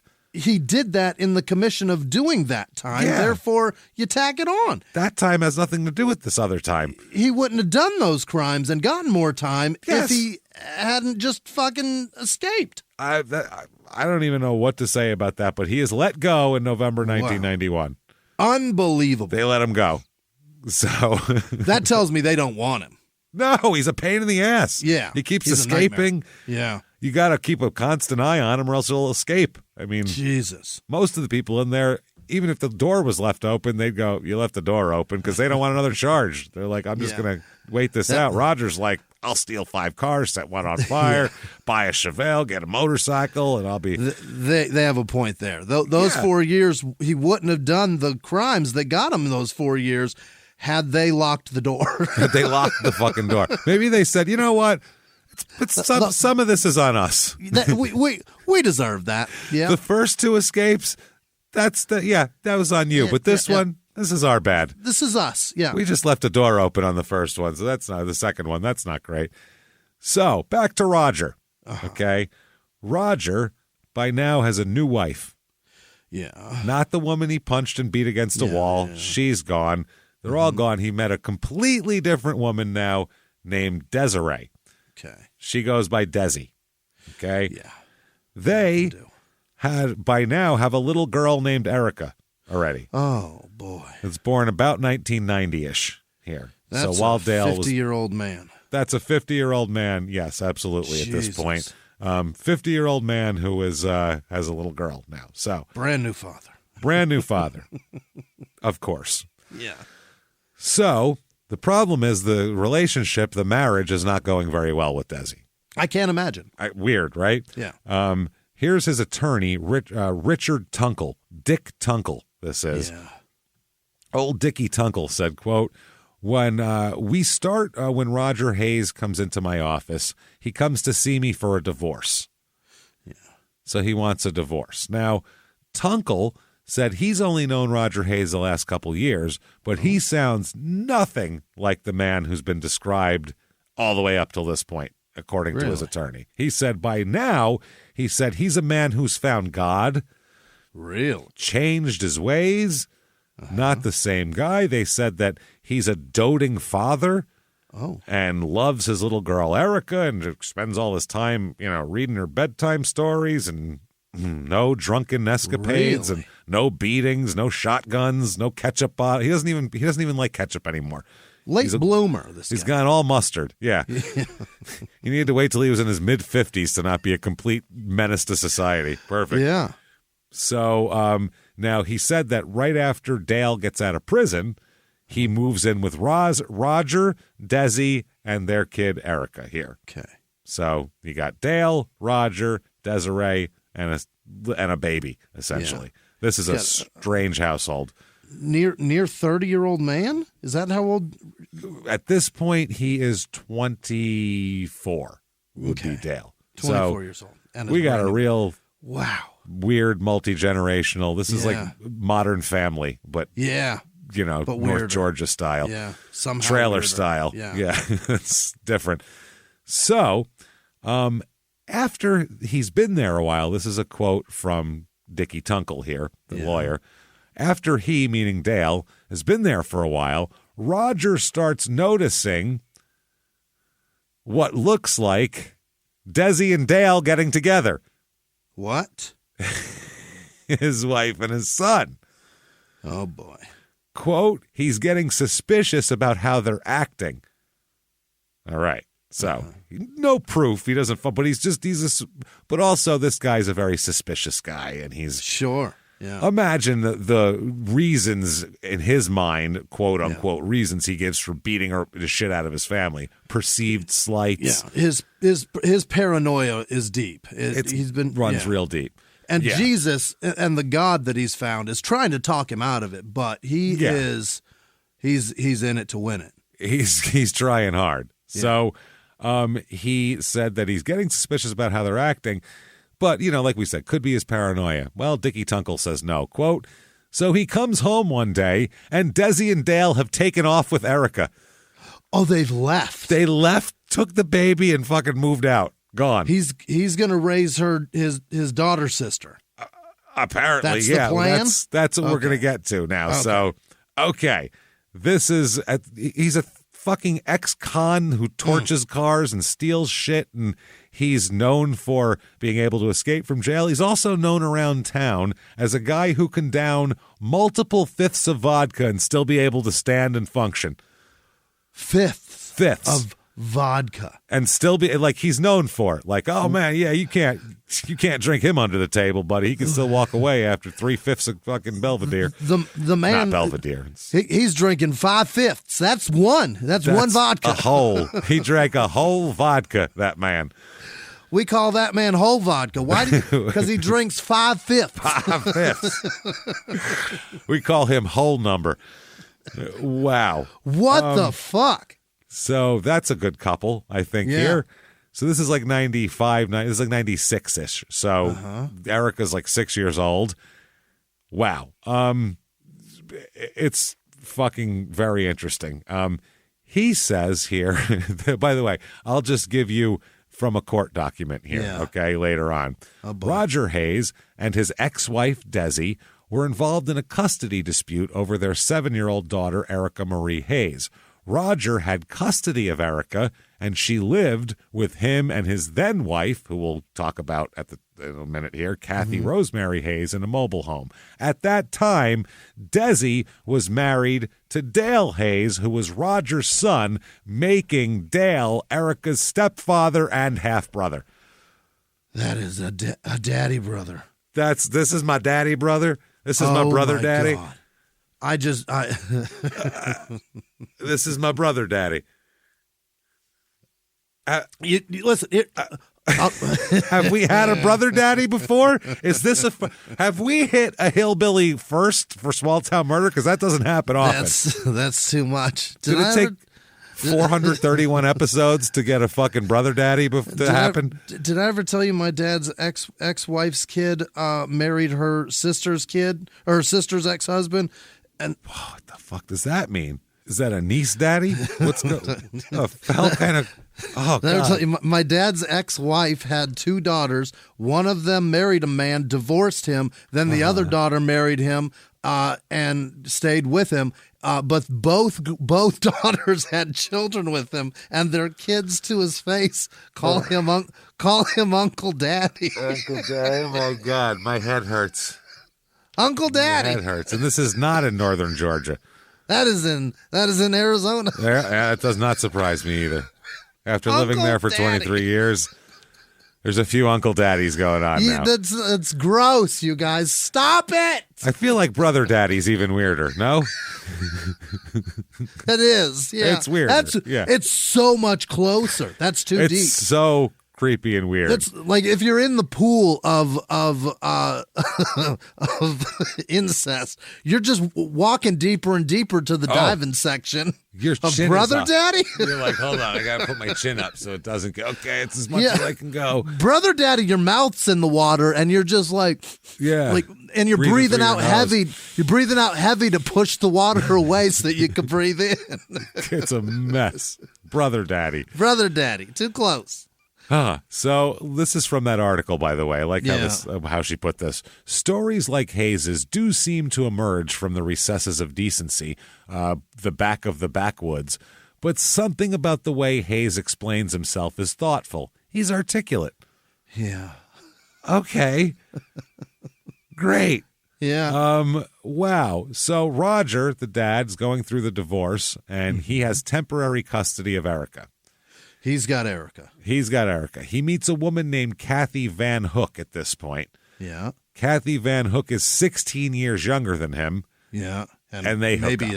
Maybe his 5th or 6th quote unquote wife. Who knows? Yeah, I don't know how many ketchup bottles he's gone through, but a few. Yeah, that's a lot. So the Dickie Tunkel, the lawyer, says he married Kathy within a year. Jesus, he is quick to latch on. Smooth. Man, I would see them all the time. They had a real nice, clean house, and Erica was doing great in school. Okay. All right? And it was just like a little happy family thing. He was really into this church thing in Christianity. This whole church thing. His uncle doesn't sound religious. No, he's into this whole church thing. I don't know, Christianity maybe? Newfangled church. Ever hear Hold on, let me read it off the paper. Christianity. Ever hear of that? No, me neither. See, I'd never heard of it. Weird.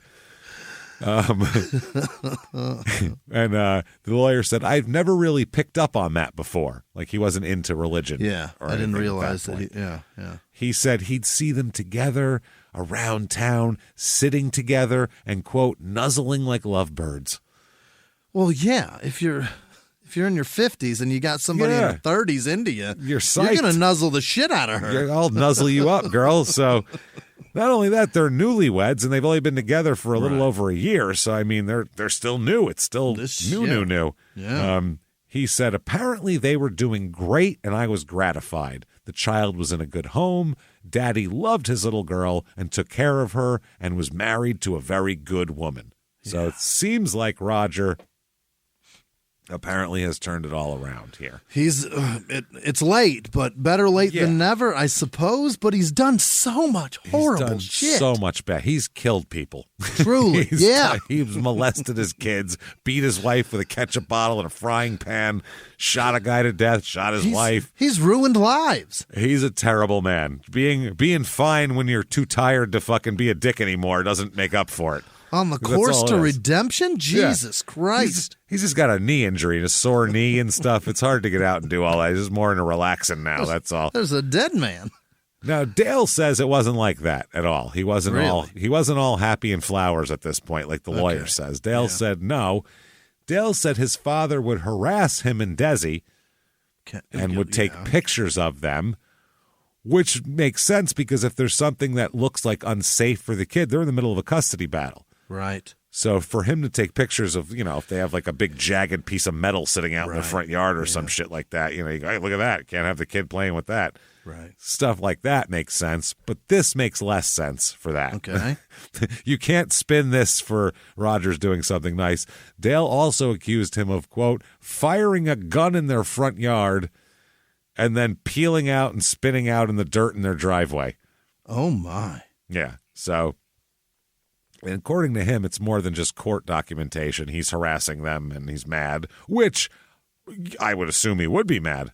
Mm-hmm. I mean, that's the first understandable emotion that Rogers had this entire episode is this, to be upset by this. You know what I'm saying? So Dale says, no, this is nothing like that.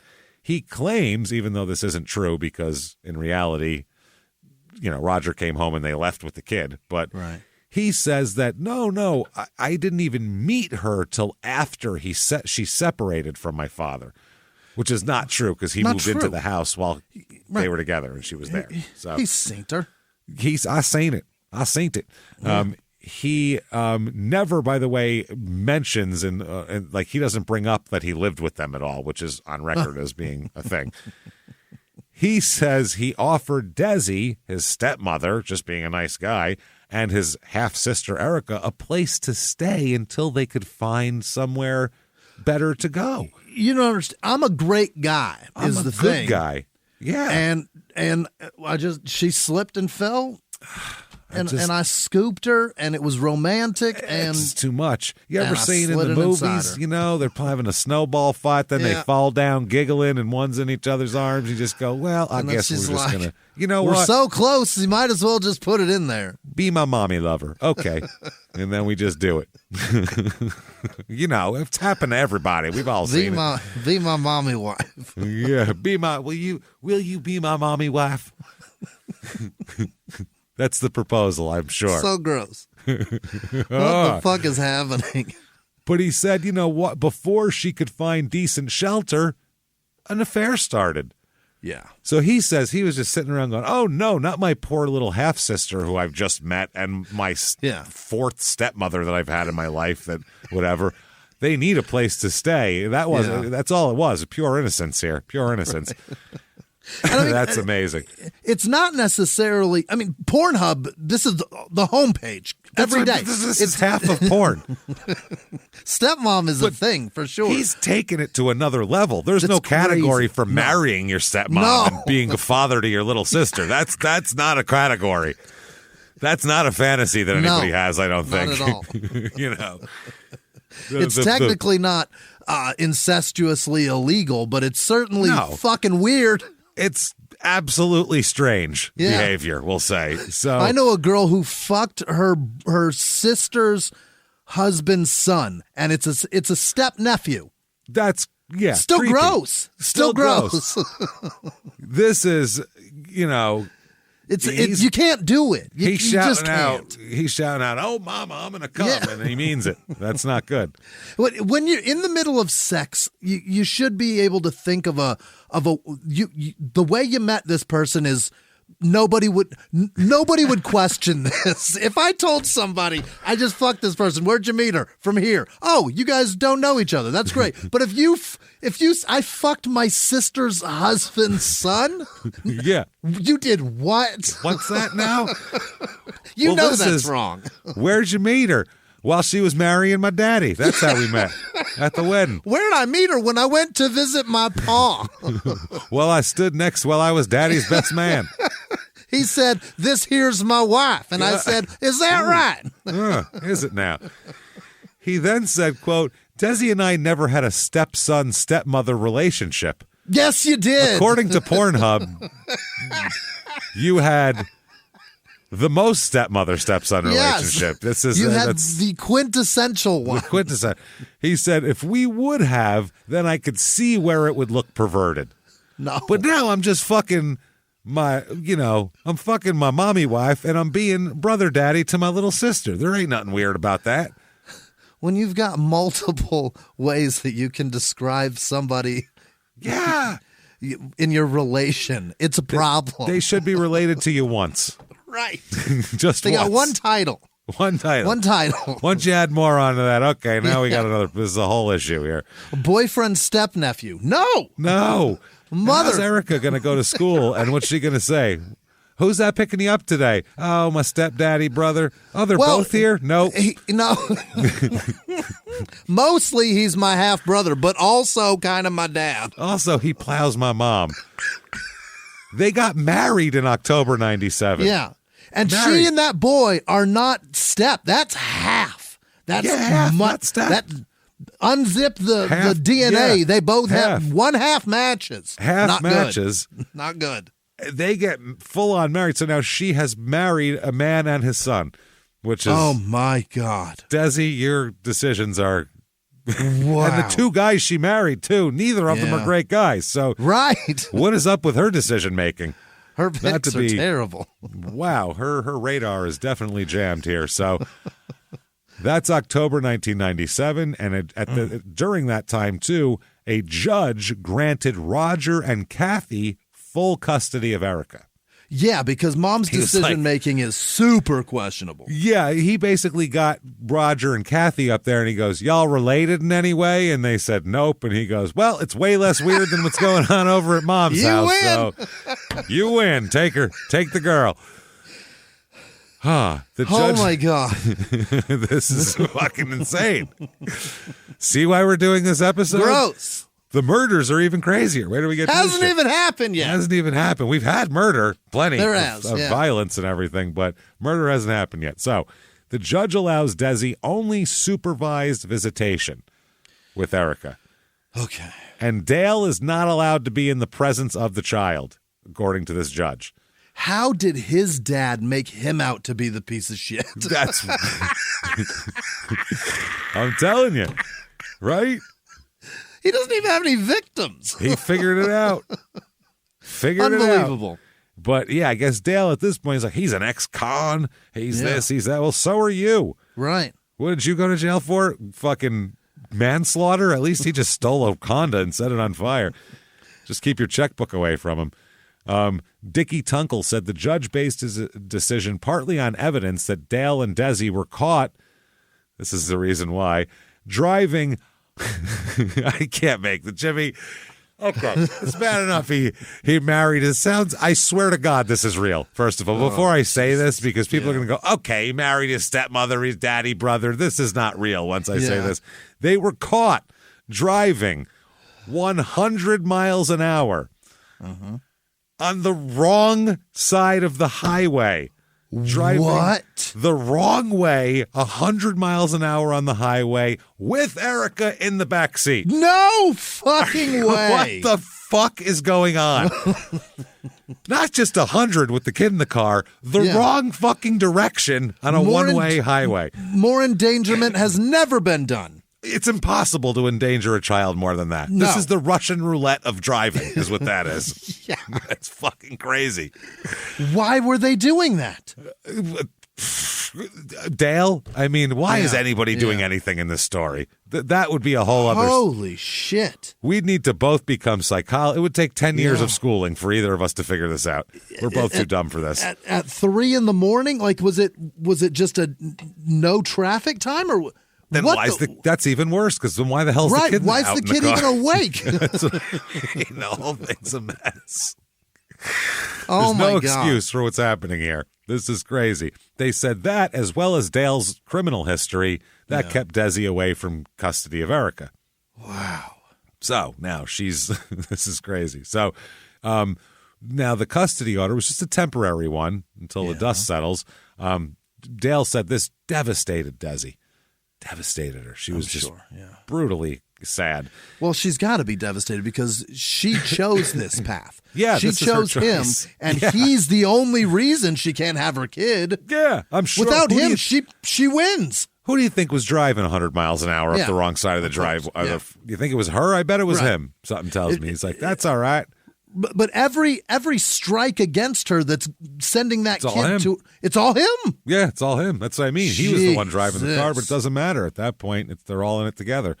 He told her to hang in there, and he said he told her that the judge would see the truth sooner or later.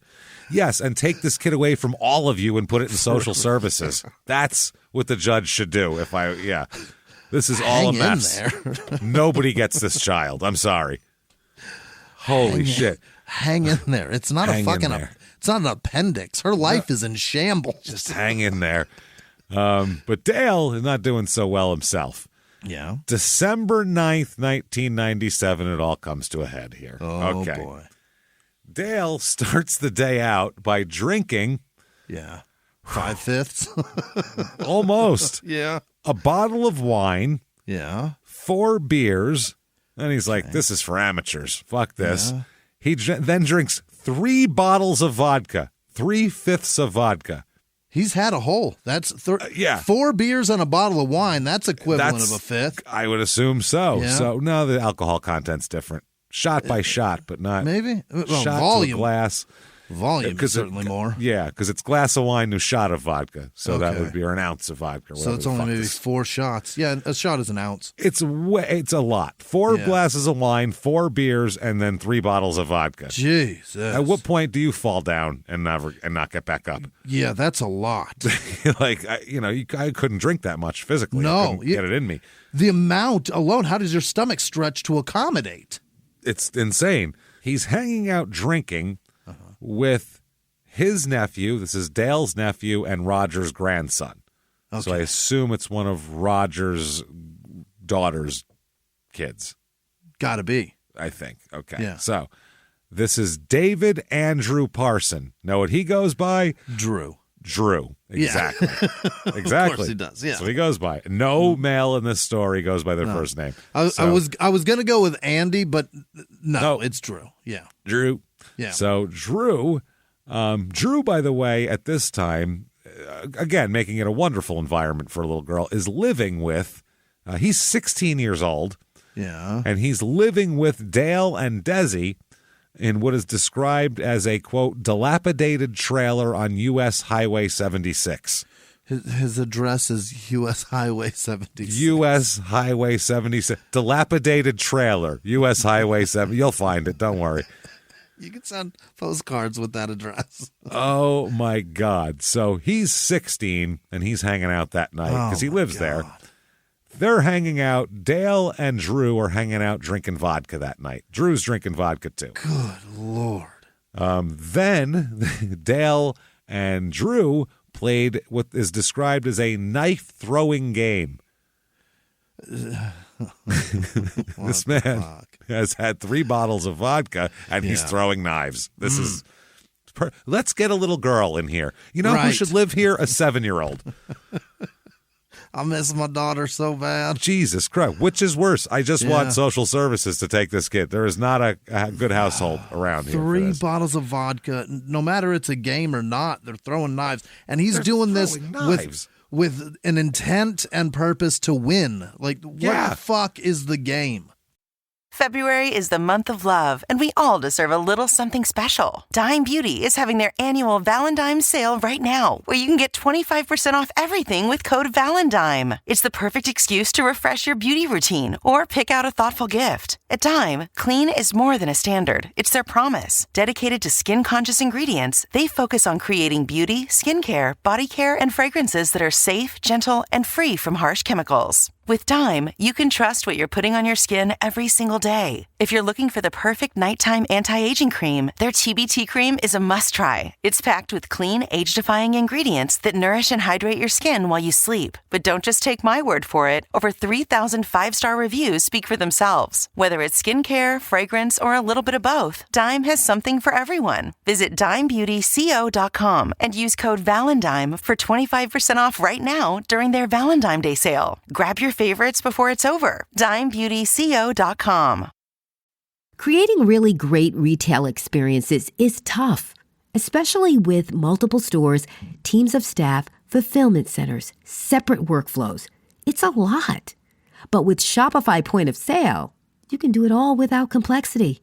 And let's face it, acquiring new customers is expensive.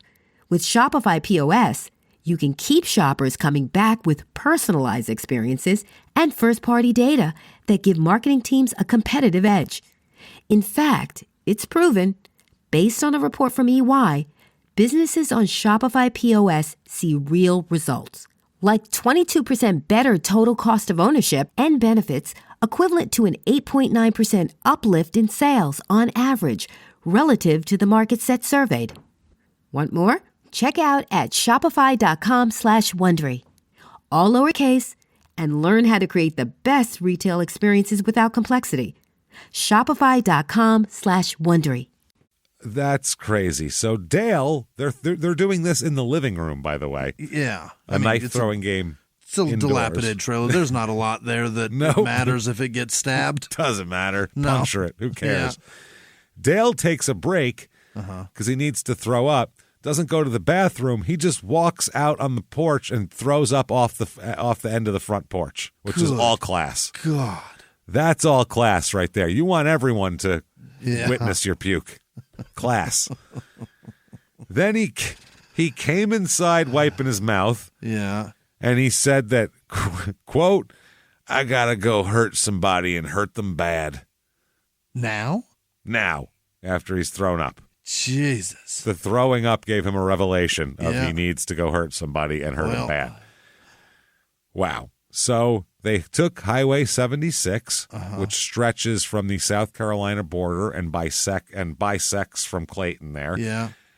And I he guess, brought the 16-year-old with him? Come on with me, buddy. Let's go. What is this, the fucking town? Yeah, we're going. Come on. I gotta hurt people. You can't ask how or when. What car are we driving? Is that what they did? You're less drunk than me. Whose lawnmower are we driving? That's pretty much what you're less drunk than me. Whose tractor we stealing? What the shit? Whose red Honda we going to steal? So they get in here, Dale and Drew, riding in Dale's blue Ford Probe. He's got a probe. He's got a probe, which wasn't bad back in the 90s. It's a Bob Glidden car, babe. That's a damn fine cool. car. I had a friend that had one of those. It was fucking cool. I was jealous. They're fast. Way nicer than my car. Yeah. Mm-hmm. They looked fast. They were pointy and sleek looking. And had that stretch wing. Yeah. Had the Testarossa grooves in the wing. They were badass. And the Those front were end cool. that went down. Yeah, it slanted forward like and then it did 45 real fucking and then quick. It was 138 horsepower. And you're like, well, never mind. Nice car. Nice looking car you got there. Real smooth. So they're driving the Probe. They drove through the town. Okay. And arrived at Rogers' place on Leatherwood Lane. Yeah. Okay. Now, there's a steep short road that leads to Rogers' gravel driveway, of course. Yeah. They parked the Probe between a tin-roofed barn and a two-coop farm building. I never want to live anywhere with both of those things on it. Parked between the tin roof and the two-coop. That sounds horrifying. It sounds like someone's going to have a brother daddy. Is what it sounds like. It sounds like it's dark during the day there. That's possible. That's wow. So during the day. This was at 5 a.m. They've been drinking all night. This is when they show up. Oh, my God. Okay, now, what happens from here, Drew ends up giving 3 different versions. So we'll give you the one that will give you kind of the most evidence and where he might be lying. Okay. Okay. Wow. Drew says that Dale had 2 knives when he heads up his father's driveway. Yeah, he seemed tombstoned. Yeah, they parked there. He has 2 knives. They're heading up the gravel driveway. Parsons ran after him here. Parsons did. Drew. Uh-huh. He said he tried to keep Dale from going inside. Please, Dale, it ain't worth it. Right. Dale, though, yanked open the trailer's front door. Oh, boy. I'm going in. At this point, Erica, who lives here, the 7-year-old, is awoken by the commotion in the mobile home. Fantastic. A door being pulled open in a trailer is going to rock the whole trailer. You're going to hear it throughout. So Drew would later say, quote, and then little Erica come running out her room. Come running out. Yeah. And I run in and grabbed her, and I told her to go back to her room. Okay, so he kind of stood by Erica's room's door and told her to stay in there. Yeah. Okay, that's what happened. He doesn't know that he just admitted to kidnapping, but on. That's a problem. That's telling someone, in the commission of a crime, telling someone where to be is kidnapping. That you can't do any of that. Nope. Yeah, you got to let people go where they want, or else it's a problem. So Drew says he then heard Roger say from the next bedroom, because you can hear everything that goes on in the trailer. He said, quote, son, I forgive you for what you're doing. I forgive you for it. Uh-huh. He remembers Kathy, the wife, saying, dear Lord Jesus, help us, screaming out. Yeah. Dale then told his father that he's going to die. He said he's going to kill him. He tells Roger, I'm going to kill you. And he asks him, quote, do you want to be cut or shot? That's what he remembers him saying. Yeah. Dale asked his dad, gives him a choice. So Erica, during this, she heard her father, she heard Roger reading Bible verses at this time. Yeah. I guess while Dale paces around, and he was also screaming to call the police. Somebody call the police. He's yelling. Yeah. And this is like a rural trailer too. There's no one around. This isn't like in a park. He's talking to the occupants. Yeah. Anybody there that can do it. Yeah. She then heard Dale ask Roger whether he, quote, wanted to die with a pistol or be chopped up. Oh, boy. Okay. And then asked Kathy whether she wanted to live or die. So and Erica's hearing this at 7. Through the trailer wall at 5 a.m. Yeah. So his dad's going to die. You're going to die. You want to die. It's just how you want it done, have it done to you. But Kathy, do you want to live or die? He says. So Kathy said that she wanted to live to raise Erica. I want to live to raise Erica. When Dale responded that you said the wrong thing. Yeah, of course you. Why would you say that? That's the worst thing you could say. He's obviously here for her. Yes, I'd like to live to go far away from here and never see any of you ever again is the best way to say it. She said, I'm going to take the daughter from you that you're going to kill people for right now. Over, yeah, I'm going to do that. So then Drew said he thought he heard Dale quote John 3:16. Uh-huh. But he ended it with, because Stone Cold said so, which was very weird. Unexpected. It was 1997. He might have ended it with that.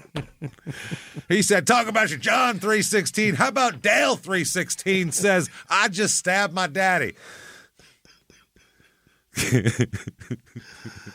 Oh, Jesus. Holy shit. Which Drew heard him say, for God loved the world that he gave his only begotten son, that whoever believes in him should not perish, but have eternal life. And then he killed his father, apparently, here. So did he stab him or shoot him? Attacking his father with a knife. Oh, my God. Well, he has 2 knives, so he's attacking with 2 knives. Yeah. He kills his father. Roger sustains 23 stab wounds. Jesus God. Absolutely just savaged him. Horrific 23. Horrific. Hard. Yeah. Anger. A lifetime of anger. Sore butthole 23 is a different kind of 23. Including a wound to the scalp, right? Stabbed him in the head. A stab wound through the ear. Yeah. Into his head. Cutting wounds across the back and left side of the neck as well, like slashing at his throat. defensive wounds to the hands, a large slash in the front of the neck. He cut his throat. He stabbed him 20 times and then cut his throat as well, because he said which had transected the left carotid artery and jugular vein. And that was enough. That's it. Stab, cut his throat. Oh, Kathy's there too. Yep. And she just said the wrong thing. The wrong thing, quote unquote. Oh, boy. She sustains 18 stab wounds, Kathy does. 18. Yeah. It's just as angry at her. What the shit? She just got there, including bruising to the forehead from being hit. He was beating this woman. She never even raped you, man. That's what she has. She just came around. She doesn't even. She probably doesn't even know that happened. Yeah. I doubt Roger sat her down and went, now, I shot my wife, I killed a man, I raped my son, I did this. I doubt he went through his litany of horrible things he's ever done. It's true, though. Like, once you go through a legal process with people, you tend to just resent the shit out of them. Like, before I started going through legal shit with my ex-wife, I never hated her. You hated her a lot more. You did. You really did. Like, today, I miserably loathe her now. And it's because I've been through so much legal shit. There's a lot. It's brutal, man. It changes your opinion of people. Yeah. Yeah. Think about lawsuits between people who are in business together, companies. They want to fucking, they all hate each other. I hate that motherfucker. So glad we don't have to do with that. No, that's really helpful. we don't. No therapy, no legal shit. No, it's real goddamn easy. We go 50-50. This is fun, right? Done. Yeah, it is cool. And then we do the shit. You smile, I smile. Let's go home. Yeah, isn't this fantastic? Isn't this so much better than a real job? Yes, it is. Excellent. That's because we've both had real jobs. Yeah. And been through enough. Nobody should be successful prior to being 40 years old. You should have to be 40 to be successful. Even if you're making it, they keep it like an escrow for you till you turn 40. You don't get it till you know how hard this fucking world is. It sucks, right? Isn't everything shit? Okay, now have it a little easier. Now you can have your money. Yeah, okay. You needed to know how bad it was, though, so you can be paranoid to lose this money. You need to know what it's like to sweat the first of the month. Oh, yeah. Oh, Jesus. It's all going to come out. It's all not coming good. out. Shit, I have nothing left. Oh, God, I have nothing. It's been there plenty. So, yes. 18 stab wounds, bruising to the forehead, a stab wound in the cheek. Stabbed her in the face. Oh, come on, man. 2 stab wounds to the chin. A defensive stab wound to the arm. Her neck had been fatally slashed and stabbed on the front and side, severing her windpipe, her right carotid artery, and jugular vein. After she felt all of that. Oh, God damn it, man. That's just, Oh, Jesus, man. You think he would try to dispatch of her quickly because that's not because she's nothing to him, and all she is somebody that stands in the way of him and his child. But because she said that, he took it out on her. Yeah, apparently he saw them as one unit, one needed person to be destroyed. Yeah. Yep. So it's at this point, once they leave and everything, Erica will end up in the custody of the County Department of Family and Children's Services. Oh my God. They will not give her back to the mom here after all this. So, and she has. The state is now saddled and shouldering so much therapy for this kid. Oh, she is going to be so fucked up for so long. She's 7. I mean, that's just, man. That's the beginning of everything. That's brutal. Your brain is just starting to absorb the world. Oh, her brain is still silly putty and a spongy silly putty that you can shape into anything, and it's with an echo terrible for her. Of you said the wrong thing. You said the wrong thing. My God. So. They said that the police will later on say the front door of the trailer was forced open, and they entered the mobile home. Now, Dale, later on, will say he doesn't remember any of this. Really? The last thing he recalled was, quote, puking on the porch at his own trailer. Oh, boy. After that, it's all good there. So puking is the trigger. That's the trigger here. He also said that he will later on say, because right now he hasn't been caught or anything, but later on he'll say that he remembered his father making the sound that dying people make. Yeah. And that Kathy's blood got on him when he, quote, got down on her to try to pump air into her. Why are you pumping air and you just slit her throat? I'm not going to save her now. That's crazy. It's nuts that he knows what dead people sound like. That's frightening. That's the other thing. That sound that dead people make when they're dying. I was like, who knows that? He doesn't know death rattle. Because he's never seen that written. He knows what they sound like because he's heard what they sound like. He's heard it. Yeah, that's what I'm saying. Look, Christ. He was in the fucking house when his father when killed his a dad man. shot that guy. Yep. I mean, he's heard it before. So, wow. He also said later on that he was pretty sure Erica must have heard him yell because he, quote, flipped out when he saw all the blood. Now, he does all of this hacking and cutting and everything like that as he's standing there, out of breath, knives in hand, covered in blood. At 5:50 a.m., the alarm clock goes off in the bedroom. Imagine how high he jumped when that happened. Oh, Jesus. I do it in hotel rooms when I'm awake before, and I'm starting to pack and everything. Then my alarm goes off, and I'm like, oh, my God. Yeah. Imagine you just murdered someone. You're covered in blood. The quiet that comes after a murder must be very silent, and then just, Jesus Christ, start stabbing it. Oh, fuck, man. Sonny Bono song. Yeah. that was the I Got song. You, Babe, starting over and over again. It's going to be cold out there. It'll be a cold one out there. So by then they're dead, Kathy and Roger. Now, afterwards, the dismount, let's see what he does. Oh, boy. Dale then throws the 16-year-old Drew the keys to the probe and says, take my car and, quote, take Erica to her mama. Okay. Now you're kidnapping again. Yep. This is very much kidnapping now. That's two counts. Yeah. You're taking her to someone who she's not supposed to be around. You're not supposed to be. You also weren't supposed to kill people. So I guess in the triage of crime, this is way down the list. If we're counting Drew as another person, he's kidnapping again, making Drew go somewhere. But Drew's an accomplice. So he's it's in probably this. Not. He's in it to win it, Drew. He's part of this. He's helping. He's earning. Yeah, he's earning. He's an earner.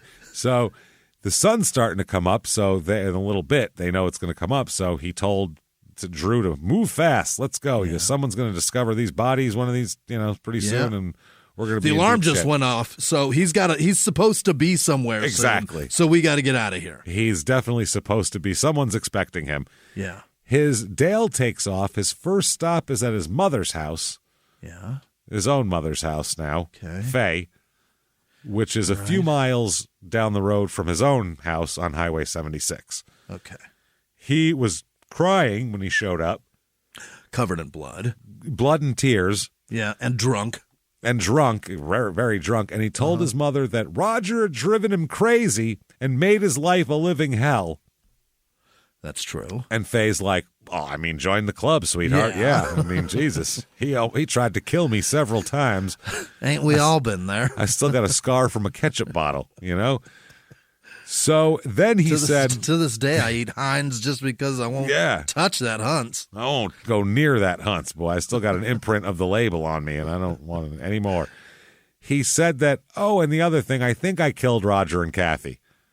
Yeah, you've got more blood on you than inside you. What is happening? Well, she said, he had blood in his hair, on his gloves, and he was driving Roger's car. So he's like, I figured something was amiss. Covered in blood driving your father's car didn't seem like probably. I thought something was wrong. So after he left, Dale takes off. So Faye picks up the phone and calls ahead to Dale's trailer here. Yeah. Where Parson answers the phone. Drew. Okay. He answers the phone back at the ranch there. Yeah. And Drew said, quote, Grandma, because this is his grandma as well. Right. Grandma said the state of mind he's in, he'd kill every one of us and wouldn't think twice about it. So get the fuck out of there, basically. Yeah. Run. Yeah. Skedaddle away. Right. So Dale stopped at his trailer for a minute and talks to Drew, and then they take off heading towards South Carolina. He took 76. Drew with him. Well, Drew followed him in the probe. Okay. While he drives Rogers. We got a caravan. Well, he drives Rogers Monte Carlo Now we got a caravan. Yeah. Just before the bridge over the Chattooga River, Dale threw a bloody knife into the woods at that point, so he's looking for that. Then he and Drew drove to South Carolina and then back to Georgia for some reason. Okay. Just to get some driving time in. Alone time. Really clear our head. Yeah, you know how that is. You also, with a stolen car, you want to be seen with it as much as possible. Yeah. That's the other thing. Two separate vehicles. Let's go riding. Wow. So Dale ends up taking the Monte Carlo, Roger's Monte Carlo, down a muddy road. Uh-huh. Down a muddy road. They get out of the car. He goes into the back. They pull out a 5-gallon thing of gas, douse the Monte Carlo in gas, and light it on fire. Everybody's just got gas in their trunk. Everyone's got gas in their trunk, and his solution to getting rid of a car is just burn it always. He could have just left it. He could have driven it back to their house, left it there, had dude take him in the probe, and that would have been that. Right. Instead, no. So they then took the probe back toward Clayton, stopping at a friend's trailer just south of town. Yeah. This is the time to socialize? Yeah. I'm getting rid of a car. I just torched my murdered father's car. I gotta go see Tommy. I kidnapped. I kidnapped my sister daughter. I got a lot going on here. I'm going to stop and hang out. The friend was a woman named Tamara Bai. B-Y-E. I was close. Tamara? Yeah, Tamara. Tamara Bai. Tamara agreed to drive them back to Dale's place so Dale could check to see if Desi and Erica were still there and if, quote, the law was after him and Drew. They're going to be, yeah. Eventually, I would say so. So on the way there, Dale said, hold on, pull over. Wait, before we get there, pull over. And then he climbed into the trunk. I'll climb in the trunk in case the law is there. That way they won't see me. They'll never look in the trunk. They'll never look in the trunk. So he rides the rest of the way in the trunk, this fucking idiot. So they pull into the driveway of the trailer. Yeah. And Drew runs inside and discovers that Desi and Erica had left. Okay. Now, while they're sitting in the driveway, deputies pull up next to the car in the driveway next to them. Hi. Talks to them. Now, he's still in the trunk. Yeah. But they talk to them, and then they walk up on the porch, and Drew has no idea they're there. Drew walks out of the front porch and walks into the path of two deputies who are standing there. Hi, Drew. Awesome. Want to go ahead and put your hands behind your back there? Yeah. Yeah. They told Drew, you need to come with us to the sheriff's office, and they ordered Tamara Bai to follow us in your car. Okay. Which is a very strange police procedure I've never heard before. Follow us in your car? What the hell is that?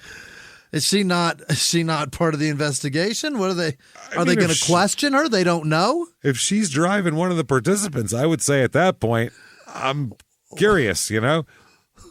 At gunpoint? Like, are they going to hold a shotgun on her while she drives? I think so. One of them's going to hang out the window, pointing it back at her. Keep driving.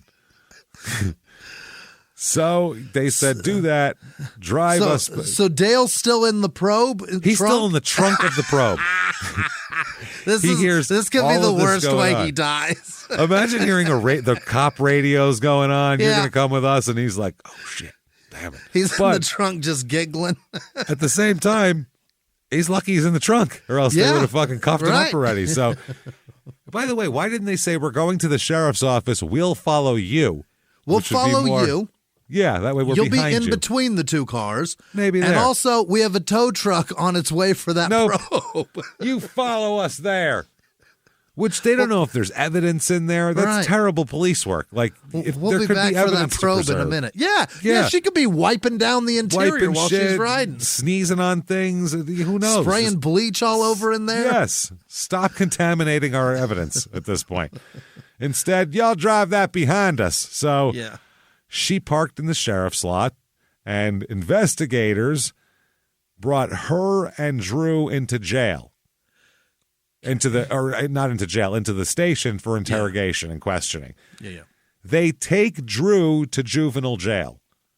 Because he's 16. This is over the course of multiple hours, by the way, Jimmie. Wow. They take him to jail. They release Tamara. Because they just found, she was just said, the kid came to my house and I gave him a ride. He just said, can you give me a ride to here? I said, sure. I gave him a ride. All right. She leaves, gets in the probe, takes off with Dale still in the trunk. The whole fucking time, he was in the trunk in the police station parking lot for hours while they were in there interrogating. Well, he's got blood all over him. Holy show, he's covered in blood back there, just in the back of the trunk. He's got to piss so bad. Yeah. Oh, he's pissed all over something. In the gasoline He pissed container. in the wheel well. Yeah. He's pissed where the spare tire goes. There's several a puddle. times. Yeah. There's a puddle beneath the that spare tire's floating. Holy shit. So she gets in the car, drives away, and takes him away from the police station. Wow. So they find out from Drew kind of what happened. The police arrive at the crime scene. They find blood stains right by the front door. Oh, God. And they also find that the phone lines to the trailer had been cut. Oh, no. They cut the phone lines before they went in there. Can't call police. Yeah. Can't call 911. Yep. They went down to the bedroom and found both victims here, Roger and Kathy, in the bedroom. They said the whole bedroom was covered in blood. It was a harsh. Yeah, you can't like do what they did with in there. Yeah.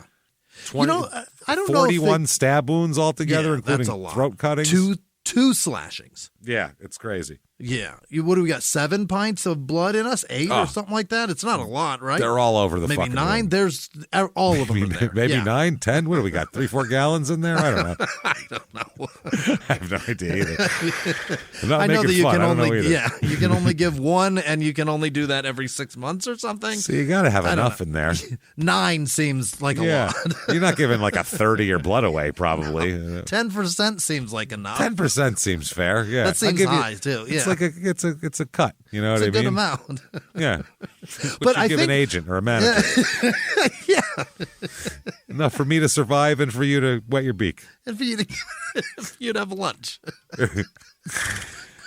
But if you cut the phone lines to anything in the commission of a crime, that should be an aggravator, because that tells me you're up to no good and you don't want the police there. You know what I mean? Yes, exactly. You already know That's what way you're worse. doing Yes. is bad. Premeditated. Yes. Like a motherfucker. Yeah. I Absolutely. don't want you to be able to call for help. That's not, I didn't Right. go there to have a chat with them. Right. That's worse than taking somebody's, like in an argument of domestic violence, taking their phone from them. Yeah. I feel like cutting the phone lines to a building is On that. the way in. Yeah. That's what BTK did. That's Right. what everybody in fucking Wichita for like 5 years would Right. go in their house. Single women would go in their house and Check pick up their the phone phone lines. first Yep. to make Yeah. sure they had a dial tone, because they all knew that if it's cut. Remember the Run. one of the BTK situations, a woman came home and her line was dead. Right. She called the cops. They had brought in the crime scene people, Right. shut down her whole fucking neighborhood. And it turns out that they had been working the next block on Working phone on the lines phone and just lines. cut it by accident. It was just a phone company Whoops. issue. But I mean, it took a lot of manpower to figure Yeah. that out. So they also find atop Roger's chest. He's laying there. And this was placed afterwards, they figure, because it's not as bloody. A pocket knife is across his chest, and a silver cross is placed on his chest as well. Oh. So there's some weird religious guilt thing. I'm going to read you a Certainly, Bible yeah. verse and kill you and put a cross on you. I Yeah. don't get it. Later in the morning, the police find the Monte Carlo abandoned and burned in the woods near Toccoa again. Toccoa, as we said. I don't know. Right. So they're like, where the fuck's Dale? Yeah. We should probably find him. So they're looking for him. They said, he's in his 30s. They're kind of, love to have a chit chat with this guy. Right. The sheriff's department dispatcher said the sheriff was signing warrants on a suspect in the case. And, it's Dale. So they said, quote, Roger Dale Hayes is Mr. Hayes' son. Kathy is a stepmother. They're looking for him. I don't know at this point what the motive was whether it was domestic or not. But they said that, they do have a kid and there's teens that they've also taken in. And they didn't want to release any details at first because they wanted to keep that to see if people are telling the truth when they confess to things. Sure. So the bodies are removed from the home and sent to the Georgia Bureau of Investigation for autopsies in Atlanta. And They said they were, they have forensic processing equipment and all that kind of shit. They said the home sits about 2.5 miles from outside of Clayton on Leatherwood Lane, which runs off Georgia 76 West. So if you want to look up where that is, everybody, you can see exactly where that is. So the coroner said that, quote, the killing was rare for these parts of Georgia. Okay. Not the murder itself, but the way it happened. Yeah. He said, we don't have this type of case very much. We have our share of violence, but not like this. We just hit people with ketchup bottles and shoot at your wife's boyfriend. You know how it goes. Wing a woman from time to time, but also kill her new suitor. Yeah. So they said he was last seen driving a 1990 Ford Probe with a Georgia dealer's tag. Uh-huh. So that's how it's going. He is still being sought. They're calling it a child custody dispute as the motive now, what they think, involving, quote, unusual family relationships. I would say. They said there's a death of a man and his wife in their secluded mobile home in the mountains. So they're looking for him. At this moment, they said the daughter's been placed in custody of the county, and they've arrested a 16-year-old boy. And they said there's been a custody battle between them for a while. We also think there's been a long-term animosity that goes way back farther than that. Okay. So now Drew here, like we said, they have him in custody. They sent him to juvenile. He'll get charged, but he's going to talk a lot as well. Yeah, because he's 16. Once he's in jail, he broke down and told the deputies that he was in the trunk the whole time. They were like, when you were questioning us, he was in the trunk of the Probe. And they're like, motherfucker. Yeah. So the deputies then go to Tamara Bai's house to look for him because that's who he was with. The car. Yeah. But Dale was there and saw them coming. He was so paranoid. He's always looking out the window. He saw them coming and broke ass out through the back and escaped through the woods. They again brought in the bloodhounds. They couldn't find him again. No, couldn't pick up a scent. They're not good bloodhounds. Whatever he smells like, bloodhounds don't like it. They can't. They just don't even smell it. Can't pick it up. So, yeah, they couldn't catch a scent. That's fucking crazy. He took off through the woods. So they're like, God damn it. The next day, the sheriff and a GBI agent showed up at Dale's mother's house, Faye's house. Yeah. Okay? She had left the night before to stay in a hotel because things were crazy. Yeah. When they got there, they found him in his mother's house. Oh? He was in a guest room hiding behind a bed between the bed and the wall. Genius. They found him just like hiding back How do there. you get in there? He's a good hider. He's Really? he's real slick, as the sheriff said. He's good at escaping and hiding places. I'll tell you that much right now. He's better than Bin Laden. Jesus He's Christ. Really good. So he was cowering in the guest bedroom between, not even in like one of the normal bedrooms, just guest bedroom. They find him there. Between the headboard and the wall. That's it. Yeah, that's where he was. Wow. Crammed in there. He said, they said, well, what happened that night? And he said that I got drunk and I don't remember what happened, but I'm also not sad that Roger's dead at the same time. Oh, boy. That's not a sad good my statement. dad's dead. Yeah. Don't know if I did it. So let's go over the evidence again. Burned out Monte Carlo by the roadside. Mm-hmm. Also a black-handled knife found on the roadside at the exact location and description of the knife that Drew Parsons told them to look. The DNA of both victims on that knife. Oh, boy. The knife lying on Roger's body was also analyzed and found to contain the victim's DNA. Obviously, it's on top of him. They also said that there's another guy in this mix as well. Sagner is his name. And he said he was drinking with Dale and Drew earlier in the evening before all this took place that night, the murders. Okay. They took turns playing with knives, throwing them to see if they would stick in the wall. That's the game. Yeah, this is the house that they didn't want a 7-year-old to live in, and I see why. That's the game. They did this till 5 a.m. Jesus. And, they said Dale drove Sagner and Drew to the victim's mobile home and told them they were going to kill 2 people by cutting their throats because someone owed him money. Okay. Okay, now Sagner said he saw Dale cut the line to the telephone line to the house, to the mobile home. He's just as culpable right now. Yeah, he didn't run away. So apparently he saw Hayes and Parsons holding knives as they stood outside the mobile. He just stayed in the car. He was there the whole time. He just stayed in the car. Oh, my God.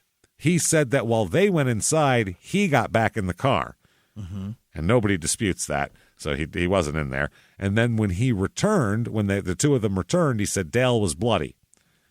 He then says Dale brought a little girl to the car and Sagner asked Dale, "Did you do it?"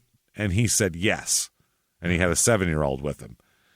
Then he said Dale threatened to kill him if he told anybody. But he later told his father, and then his father encouraged him to call the police and tell them about it. So there was a third person in the mix this whole time that didn't come forward for a while. And he only came forward probably because Drew told the cops about him. Drew told the cops he was there. What the fuck, man? So he said, yes, I wasn't. They don't charge that guy, though, somehow. What? I don't know how, because he wasn't inside. I don't understand it. That guy's a piece of shit, too. Dude, everyone here is a scumbag. Everyone in this story, anyway, not here in this town in the story. Right. So while he's in jail now, Dale, he's transferred to the Stevens County Jail from Habersham County Jail because of discipline problems. Oh. Dale's a problem in jail. Is he? Weird, right? They said he was a model prisoner until he was transferred to this one jail. Then he had a ton of discipline problems, and now he's going to another jail. Okay. So he's going to be tried for murder times 2, and the death penalty is on the table for him. Wow. Yes, they're definitely looking at the death penalty they want for him for this. Sure. So in 2000, time goes by, we get to 2001. So this is 3.5 years after the murder. February 10th, 2001. It's 1 month before his death penalty trial will begin. Okay. Dale Hayes escapes from the Stevens County Jail. Oh, my God. Yep. The jailers last saw him at 9 p.m. He said he was sick, and the guards took him to the shower, because that's where you go when you're sick. Take a shower? Take a shower. So then several guards heard a commotion in the rear of the jail and went to investigate. And upon their return to the shower, he's just gone. Oh, boy. If he was slippery before, now he's got soap and water on him. Now he's soaked up, boy. He's covered in dial and ready to slip right through a fence. He disappeared. Yeah. They're like checking the floor and the ceiling. Like, what's there? Did he, escape through a? Is he hiding in the grout? Yeah, where is he? Check inside that shower head. He can get real small. So they believed. Well, they found out for sure that what he did was he stole a 1991 white Chevy pickup truck upon his escape. Oh God, yes. From the jail property here. The day after his escape, he's seen in Montgomery, Alabama. That seems far away. Real far. I guess someone sometime during his stay at the county jail told Dale that workers at the Pietragallo construction company who work on the jail left their trucks unlocked with the keys inside on the weekends. The work trucks, they're not going to get stolen from a jail. They're fenced in. Yeah. Is what they figure. Instead, because the company, too, was within walking distance, so it was easier than taking them back to the lot. So right, Dale, but the fences aren't up to keep people out, man. What are you talking about? Exactly. They can't keep people in, out, anywhere. So Dale, once he heard that, he started making a plan for an escape. Around this time, Desi files for divorce already from him. Yeah. And these proceedings, she says, are only to help her have better chance of getting custody of Erica. She can't be married to a guy who is up for murdering 2 people in front of her. That's probably bad. So, and the 2 people that they're in a custodial conflict with. Exactly. So what they find is they go into Dale's room, his fucking cell his room. They go into his suite. They sent him to his room. To your room, Dale. And on his bunk bed, they find a 36-page letter that he wrote. 36 pages. 36. We're obviously not going to read 36 pages of a letter, but I'll read you some highlights. Oh, boy. It is it's going to be good when it's addressed to the citizens of the United States of America. Oh, that's who it's addressed to. That's a manifesto, my friend. That's what that's called.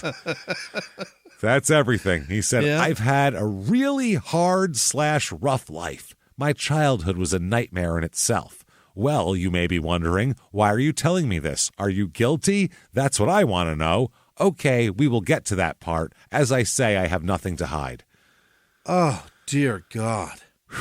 Roger Hayes is my biological father, the man responsible for bringing me into this world, or at least my mother says so. That's a shot at your mom, then. Yeah, I mean, what are you doing, man? Jesus, at least my whore of a mother told me that. You may be thinking at this point, oh my God, he killed his own dad. Well, to me, it's like this. It's not so much as bad as it's not so much that it's as bad as it sounds. That's what he says. He's a terrible writer. I feel a peace within my heart, knowing that he will never put another what he put me through. Through. He just forgot that word. Yeah. What he put me through. That he'll never put another woman through the emotional and physical abuse that my mom suffered, and many other women he also done that way. Yeah. Done that way. It's almost like if you work hard and put your children through good education, they don't end up murdering you and then writing fucking letters with terrible English in them. Yeah. That's he said, I've made plenty of wrong choices and had to pay for them. I learned how to steal cars, about all kinds of things that only made my life worse with the choices I made. It's like this. I always tried to put my past behind me to have a life of my own. But Roger Hayes never stopped pushing me, right up to the week before this happened. He blames his dad for everything. Blames him, left a letter that said, yes, I did this, obviously. It's all his fault. Have a good one, everybody, because I'm gone and you'll never see me again. So, okay. The manhunt begins, obviously. Yeah. He's on America's Most Wanted. He's a very dangerous man. I mean, he's a double murderer who's up for a death penalty trial here. His first crime was stealing cars, and then it got way worse. It's just everything in between. Yeah. Everything. So they said he's considered dangerous, but they don't know whether he's armed. They say that the sheriffs called him, quote, very unpredictable. I would say. Yeah. They said it's not out of the realm of possibility that he would end up back here. Even if he was seen in Alabama, he might circle back. He's probably trying to fool us. He's hiding in the bushes. Did anyone check the bushes? Has anyone looked at the bushes right in front of the jail? Has anybody looked under the warden's bed? That's probably where he is, because who would look there? Maybe in his trunk. Who knows?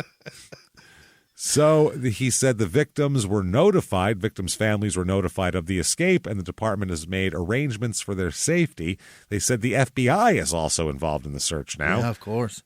They said they're going to keep looking. They're trying to find any kind of lead. There you go. Oh, Parsons, by the way, was convicted of kidnapping. Drew was exactly what it was. Yep. Kidnapping. Yep. So they said they see him in Alabama. They said that it was confirmed that he escaped there, and he was seen northwest of Montgomery about 2 p.m. the day after the escape. Wow, he hauled ass. He drove then, so he ends up driving the Pietragallo Construction Company pickup truck from the jail to Montgomery, Alabama, where a friend of his lived. Okay. Then he heads north to Chicago. What? He's going to drive to Chicago. A murderer made it from Georgia to Alabama to fucking Illinois? To Illinois, okay? Driving this truck, by the way, still the stolen Pietragallo construction truck. It's got a sign on the side of it, literally. But you know what? Those are the most inconspicuous. They blend even in. when they're white with the tools, right? Nobody gives a fuck about those trucks. A cop pulls him over in Illinois. Really? He is pulled over in a stolen truck. Yeah. With his name is going to come back for wanted for double murder. The cop pulls him over, asks for his license and registration as he is about to say something. The cop gets a call on his radio and says, never mind, you go on your way, be safe out there. There's a robbery he's called away to, an active robbery. It's your lucky day? Are you kidding me? Holy shit, is this guy lucky. I've never had that. I've been pulled over so many times. It's crazy. You see it once in a while on TV, and you're like, oh, you lucky son of a bitch. So the company truck is believed to be the vehicle used. It is found in a small town outside of Chicago called Batavia. That's where they find it. They find the truck abandoned in a restaurant parking lot where witnesses said it had been sitting since February 15th. This is on February 20th. Okay, so it's been there a fucking week. Yeah, and he's been gone for 10 days so far. Wow. So the keys are still in the ignition and everything. He was probably hoping someone else would steal it. Yeah. It's out of his hands now. Well, it's probably just out of gas. That too. He was featured on America's Most Wanted that week, and they got a dozen calls after the show aired, but none of them led to his arrest, obviously, here. So, holy shit. He escaped from the jail. Here he is. The sightings of the truck were reported all over the place now. Batavia is 25,000 people, 45 minutes west of Chicago. The police believe he became acquainted with some people at a local bar using the name David Lamar Williams and was taken to a bus station later in the week. They were all impressed with his amount of vodka intake. Wow. Yeah. Shit. Even for the Midwest, you drink a lot. Wow. The release said the truck had been pulled over earlier, like we said. That's fucking amazing. So the authorities asked for help in finding him. Please help us. Yeah. He's escaped from jail. He's 5'11", weighs 160 pounds, blue eyes, light brown hair, tattoos on both arms, considered dangerous. And the truck Probably had Tugalo and a lot of fun, and probably with vodka on his breath. Yeah. The Tugalo Construction Company truck had that printed on both doors, by the way. Not even just one. Both sides. Wow. So, Monday, February 19th, the Detective Support Division Fugitive Warrant Section of the Los Angeles Police Department, California, LAPD, receives a request from the Rabun County Sheriff's Office to locate and arrest Roger Dale Hayes because they think he is in California. He made it to L.A. So, well, we don't know that yet. Okay. Then, February 20th, 2001, at about midnight, right at the cusp here, detectives establish surveillance on the Frontier Hotel, which is in Skid Row. 111 West 5th Street in Los Angeles. Yikes. Not a good area. Yeah. Based on the information made from investigations, at 7:20, detectives, with the assistance of Central Patrol officers, take Hayes into custody without incident. They got him in L.A. They got him in L.A. Yep. He had met a group of religious people in Batavia, actually. Really? And told them about his crimes and his abusive father. He told them about it. He said, my father was abusive. I killed him. I'm on the run. So the group offered to help him turn himself into the police and promised to stand by him throughout the trial or travel with him as he fled. So we got your back. Whichever you want. Yeah. Instead, he ditched them and took a bus to L.A. alone. Fuck you people. He planned to blend in with homeless people on Skid Row, was his plan. Not hard Go to to do. L.A. Yeah. No one looks at these people at all. Yeah. And but the fact that he said it was real violent down. He's from the fucking woods. Right. He's not used to this. This is hardcore. This is real. This is some urban shit right here. So he said the homeless people, the violence, he said people lived in dumpsters and lived on the ground and it bothered him. So he found a guy and made a deal with him to share his hotel room for $7. $7. $7 hotel share here. He moved into another room the next day, and then the day after that, the LAPD knocked on his door. And 2 days. He was there for 2 days. Yep. Found in California, arrested without incident. Wow. Appear in court. The sheriff said he's definitely coming back to Georgia. Well, no shit. Bet. Yeah. He said it was great. He told the sheriff that he knew all along he'd be caught and returned. Not going to get away forever. It's not like I have $5 million cash or anything. Right. He said he only wanted to have a taste of freedom, just to enjoy freedom one last time. Just wanted to have one last run at it. Enjoy freedom while in a city where they fight over chicken bones. Like, just are you enjoy my kidding freedom. me? Wow. I'd rather be in jail. Chicken bones and fucking streaming deals. Same people will fight over both of those. He'll get stabbed with a filed down chicken bone over a streaming deal. Spots at the Comedy Store and chicken bones. The same people will fight over that. Yes, those two they will. items, one after the other. He's returned from Georgia here to Georgia. They brought him back on a commercial flight. The sheriff was handcuffed to him in the back row of the plane, which is awesome. I always want to be on that plane. Yeah, I never get that either. Yep. The sheriff said the opportunity to escape presented himself, so he took it. Wow. He's real matter of fact about it. He sure is. He's still scheduled for trial. It's coming up here. And they said, why not? Pre-trial, his attorneys waived their client's right to a jury trial, opting for a judge to oversee it. Balls. But that's one of the worse it is, the less you want a jury to have a part of it. Because you want they a guy get that's shocked. seen this a lot. Yeah. You want a guy you want someone who's not shocked by the violence. Yeah. But you also can't fool the judge. So true, yeah. That's the other 12 thing. people are going to be shocked by one throat slit. This is 2. This is 2. They're also going to be shocked by daddy sisters and fucking all that shit, too. The incest, Jesus. It's a lot. So this is Judge Ernest H. Woods III. He's going to hear the case. They said it's an unusual move for this type of thing. Defense attorneys obviously would rather dance before a jury because you can snow them rather than a judge. They said, though, Dale's lawyers are concerned that there are not in existence 12 impartial jurors in this county. The county's only 14,000 people. Yeah. Wow. They all have heard of this. Yeah. They've been following it in the paper for a month. That should be encouragement not to do something mad shocking. In a small town. No shit. You know what I mean? Yes. No shit. So the judge puts a gag order on everybody. Dickie Tunkel here, remember the attorney for the dad, said, when you have a big murder in a small town, I don't know if you're able to pick a fair jury. I think it will be difficult because so many people have heard about it, read about it. It was several years ago, but I don't know. It seems kind of unforgettable. You think? Yeah, we're talking about it now. Holy shit. So they said that Dale wrote this, by the way, quote, I feel like going in there and telling the DA to sit down and shut up, to listen to what I've got to say, and by the time I'm through, I'll probably convict myself.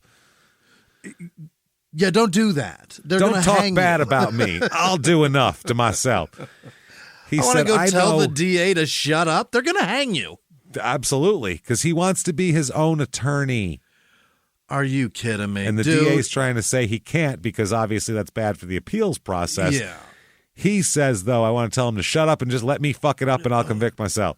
In evidence, don't show your fucking manifesto. You're going to go to jail, dude. No shit. God damn it. He says, I know I'll fight much harder and longer than anyone else would fight for me.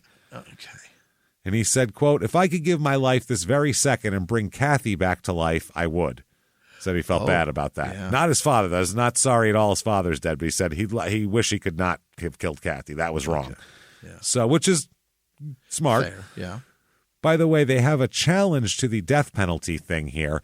I guess there's a change from electric chair to lethal injection, and there's a big kerfluffle over here where if anybody gets sentenced before this kicks in May 1st, are they going to get lethal injection or are they going to get electrocuted? So there's a fight over how they're going to kill him if they get to kill him. So there's that. It's a mess. So he does that. The trial comes up here. And like I said, death penalty on the table. Star witness is Drew, obviously. Yeah. Drew said he had to go hurt somebody and hurt them bad. So they asked, quote, and did he say who he was going to hurt? And Drew said, no, sir. They said, did he say where he was going to go? No, sir.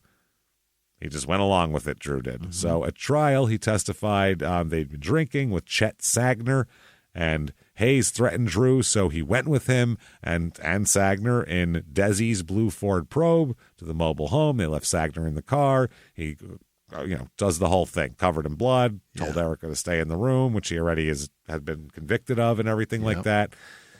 He is found, but the judge takes 45 minutes during closing arguments, closing arguments, to decide his fate. Yeah. And in 45 minutes, he finds him guilty as balls, I believe is the official term. Yeah. And, so 2 counts. He's also found guilty of 1 count of kidnapping, 2 counts of theft, and a count of burglary as well. Oh, my. So they said the judges here, with all the charges combined, he is sentenced to, you, sir, may fuck off, life without parole. Really? Plus 41 years. Oh, on top of that, just in case you. Shit. Yeah, plus another 41. Yeah. Life without. Life without, and then stay here longer. Has anybody ever gotten paroled with life without? I don't think that's. I think the definition of it is no. Plus 41. And we'll guarantee. You know what? We'd like to keep you a while longer, just to take a look at your bones. Yeah. He's also sentenced to a consecutive 12 months in prison for theft by taking property of $500 or less. Okay. It's 20 years in prison for burglary to be served concurrently with the 12-month sentence, 20 years in prison for kidnapping to be served consecutively with the burglary, and 20 years in prison for theft by taking a motor vehicle, which will be served consecutively to the sentence of the kidnapping. Yeah. So it's a fucking mess. He also faces additional jail time for his escape and his cross-continental jaunt to end up seeing the home of Richard Ramirez, So he appeals on the child hearsay statute. Oh, because the child heard it. He said unreliable. Unreliable, that little shit. They never remember anything. Even though I remember everything from my childhood. I remember everything traumatic from my childhood. Yeah. I remember Dale. nothing Dale good. remembers everything. Oh, yeah, and he knows, yeah. Yeah. So Dale contends that the trial court committed reversible error by permitting Erica Hayes to testify because she had not seen and therefore not witnessed the events to which she testified. Oh, she heard them through a fucking wall. There's only 3 people there. Who else could it have been? They said a statement made by a child under the age of 14 describing any act of sexual contact or physical abuse performed with or on the child by another or performed with or on another in the presence of the child is inadmissible evidence by the testimony of the person or persons who made, if the child is available to testify in the proceedings, and the court finds that the circumstances of the statement provide sufficient indicia of reliability. So they said Erica Hayes was a witness to the crimes through her sense of hearing rather than sight. Moreover, they said the child herself rather than a third party testified at trial. And they said, so it's not a hearsay of this is what the child told me, because sometimes they do that with very small children. They'll have a counselor say this is what they told me, or they do it in chambers a lot of the times now. They said that Dale's convictions were based on Erica's testimony. It can hardly be said that it was only her testimony anyway. Yeah. Even with that, even if he would have killed her, Drew would have still told on him. Right. He's a witness to everything. It's so funny. Yeah. They said also they erred in refusing to hold a hearing on the reliability and credibility of Erica's statements, because it was like 4 years later. Okay. But she seemed to remember it pretty goddamn well. She's pretty good. The defense counsel questioned the child specifically about whether anyone had suggested or told her what to say about her review of prior statements and interviews, and about certain differences in her testimony and Drew's testimony. Things that they said, things like that. The court says affirmed. Get the fuck out of here with that shit. So, from what I can tell, I found him in the Georgia system here. Really? He is in the Macon State Prison right now. He's in Macon. Macon, serving life without here. And if you look him up, you'll have a hard time. Make sure you're getting the right murdering Roger Dale Hayes, because there is another one from Oklahoma who I believe they're still trying to figure out if they've executed him or not. I'm not sure if they've executed him or not. He's been on death row since 1982 because he murdered a 9-year-old girl and sexually mutilated her. Oh, my God. When he was 22. Sexual mutilation and murder of a 9-year-old girl. He's a 4th grade dropout with a mental age of 11, according to the court psychiatrist. Sweet Jesus. Yes. And he was out there raping and destroying and murdering a small child. And he was found guilty of killing Carrie Kendall, who was sexually mutilated and found dead and all this type of shit. So you're going to look at that a lot. That's going to come up an awful lot, the convictions there. But apparently don't name your kid Roger Dale Hayes because bad shit will occur if you do so. Holy fuck, man. Holy ballsack. That, everybody, is Clayton, Georgia. The devil certainly was hanging out in Georgia there. That is a wild one. So, holy shit. If you like that story, you're a sick fuck, but you're also our kind of sick fuck. So tell the world, make sure to send out a signal to all the other sick fucks by giving us a 5 stars on whatever app you're listening on. Also telling your friends, post on social media. Spread the show. It really, really, we can't tell you how much it helps. It's been great the last few months, fucking too. Thank you, share guys. button. Yeah. That just means the world. Thank you so much for doing that. It'll hook someone else's interest. So thank you for doing that. Head to shutupandgivememurder.com. Tickets for live shows December 2nd, Dallas. But the virtual live show, I'm so excited. October 26th, the Halloween Spectacular. Right. We're going to have costumes. We're going to have a creepy story. It's available not only on October 26th, where you can all watch live, but it's available a whole week after that. You can buy it. You can watch it. You can watch it again. This is great. A regular live show.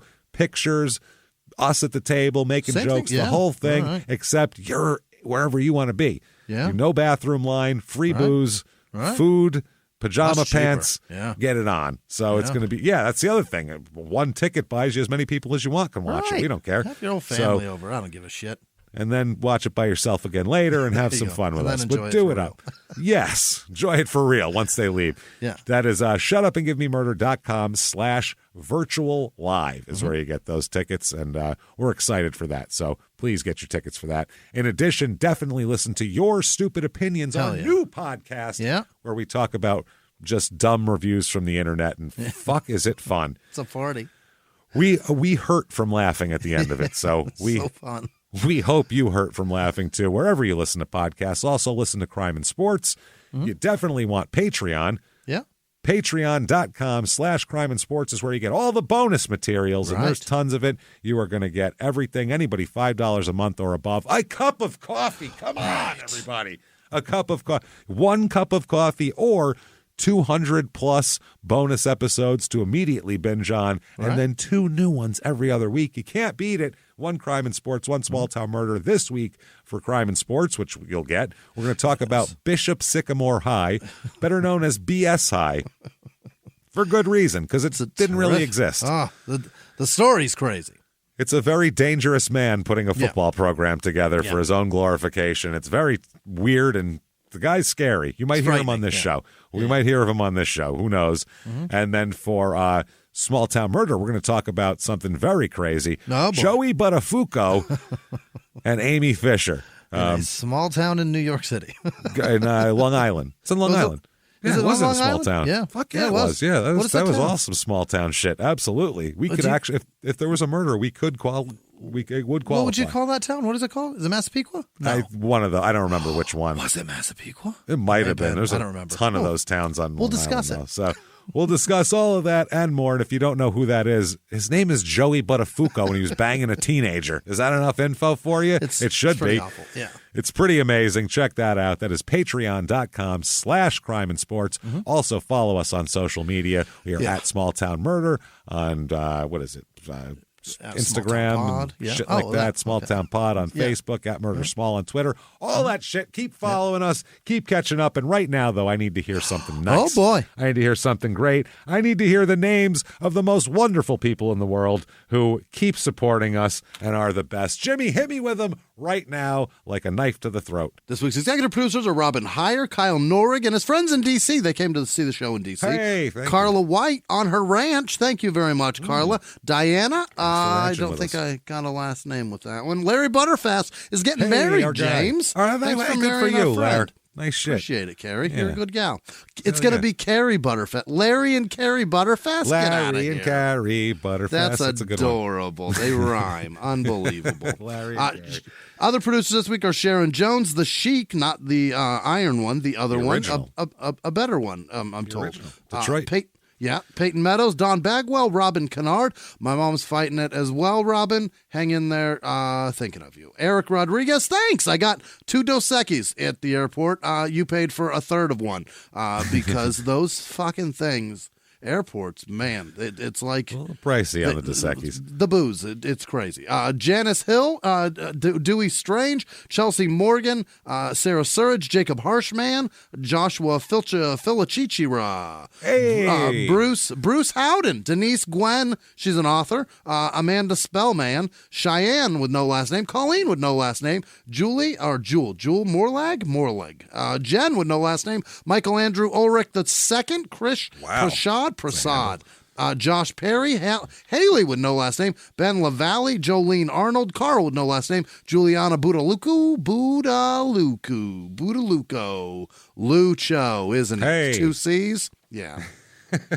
Vids with no last name, Robin with no last name, Scott Fenley, Susan Makestad, Jessica Mumford and her sons, Brooke Kale, Carrie Stewart, Dara with no last name, Jennifer Lowe, Chris Parton, Benjamin Majid, Chelsea, yeah, Benjamin. If I ever have another daughter, I'm naming her Benjamin. It's a good name. It's a good name. I just invented a douche name for a girl, Benjamin. That's adorable.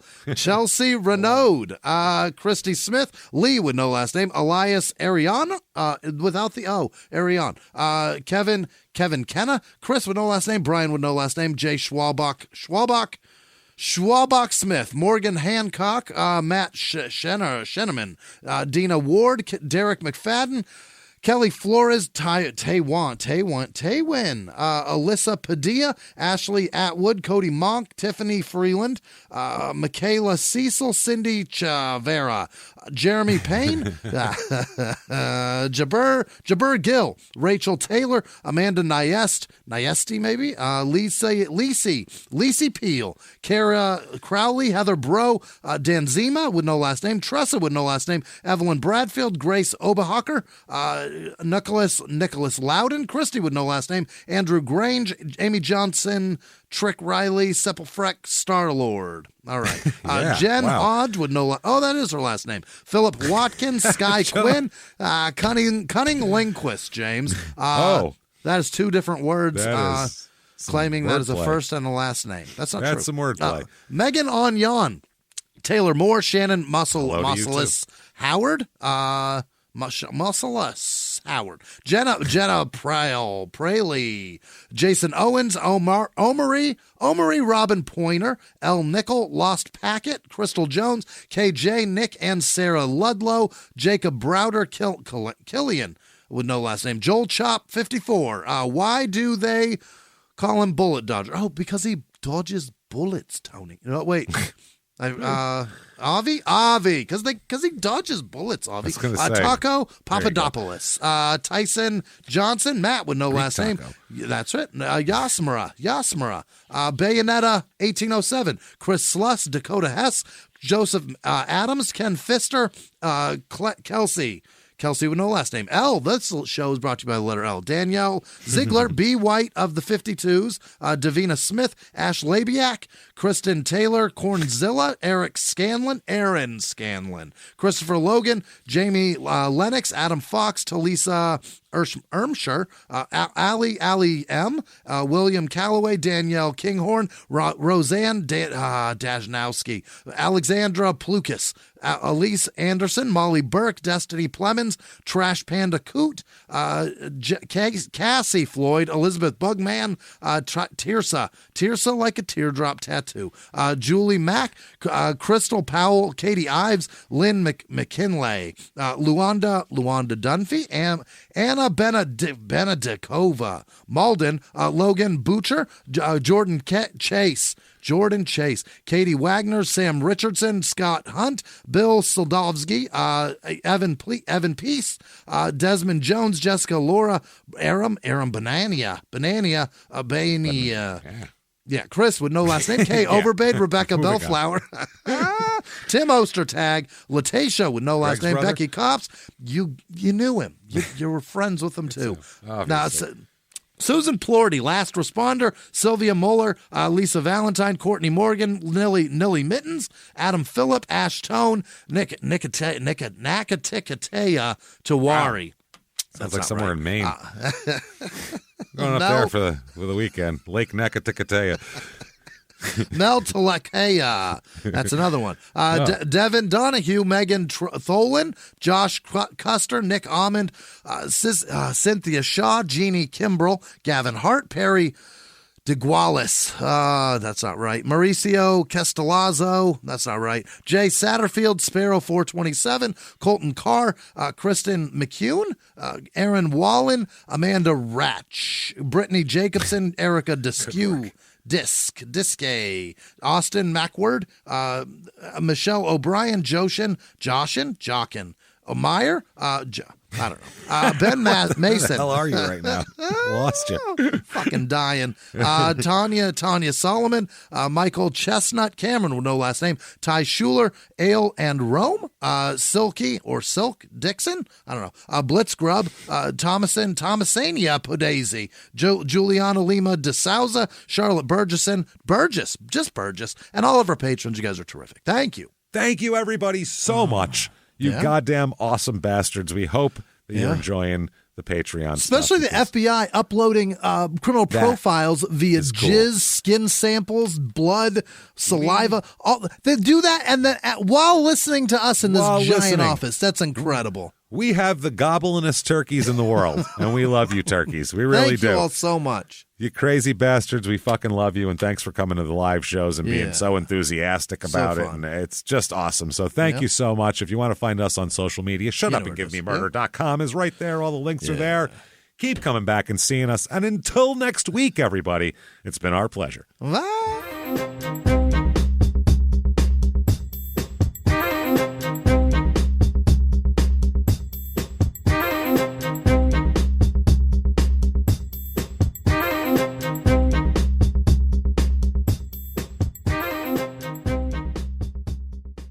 If you like Small Town Murder, you can listen early and ad-free now by joining Wondery Plus in the Wondery app or on Apple Podcasts. Prime members can listen early and ad-free on Amazon Music. Before you go, tell us about yourself by filling out a short survey at Wondery.com/survey. A few miles from the glass spires of Midtown Atlanta lies the South River Forest. In 2021 and 2022, the woods became a home to activists from all over the country who gathered to stop the nearby construction of a massive new police training facility, nicknamed Cop City. At approximately 9 o'clock this morning, as law enforcement was moving through various sectors of the property, an individual, without warning, shot a Georgia State Patrol trooper. This is We Came to the Forest, a story about resistance. The abolitionist mission isn't done until every prison is empty and shut down. Love and fellowship. It was probably the happiest I've ever been in my life. And the lengths we'll go to protect the things we hold closest to our hearts. Follow We Came to the Forest on the Wondery app or wherever you get your podcasts. You can binge all episodes of We Came to the Forest early and ad-free right now by joining Wondery Plus.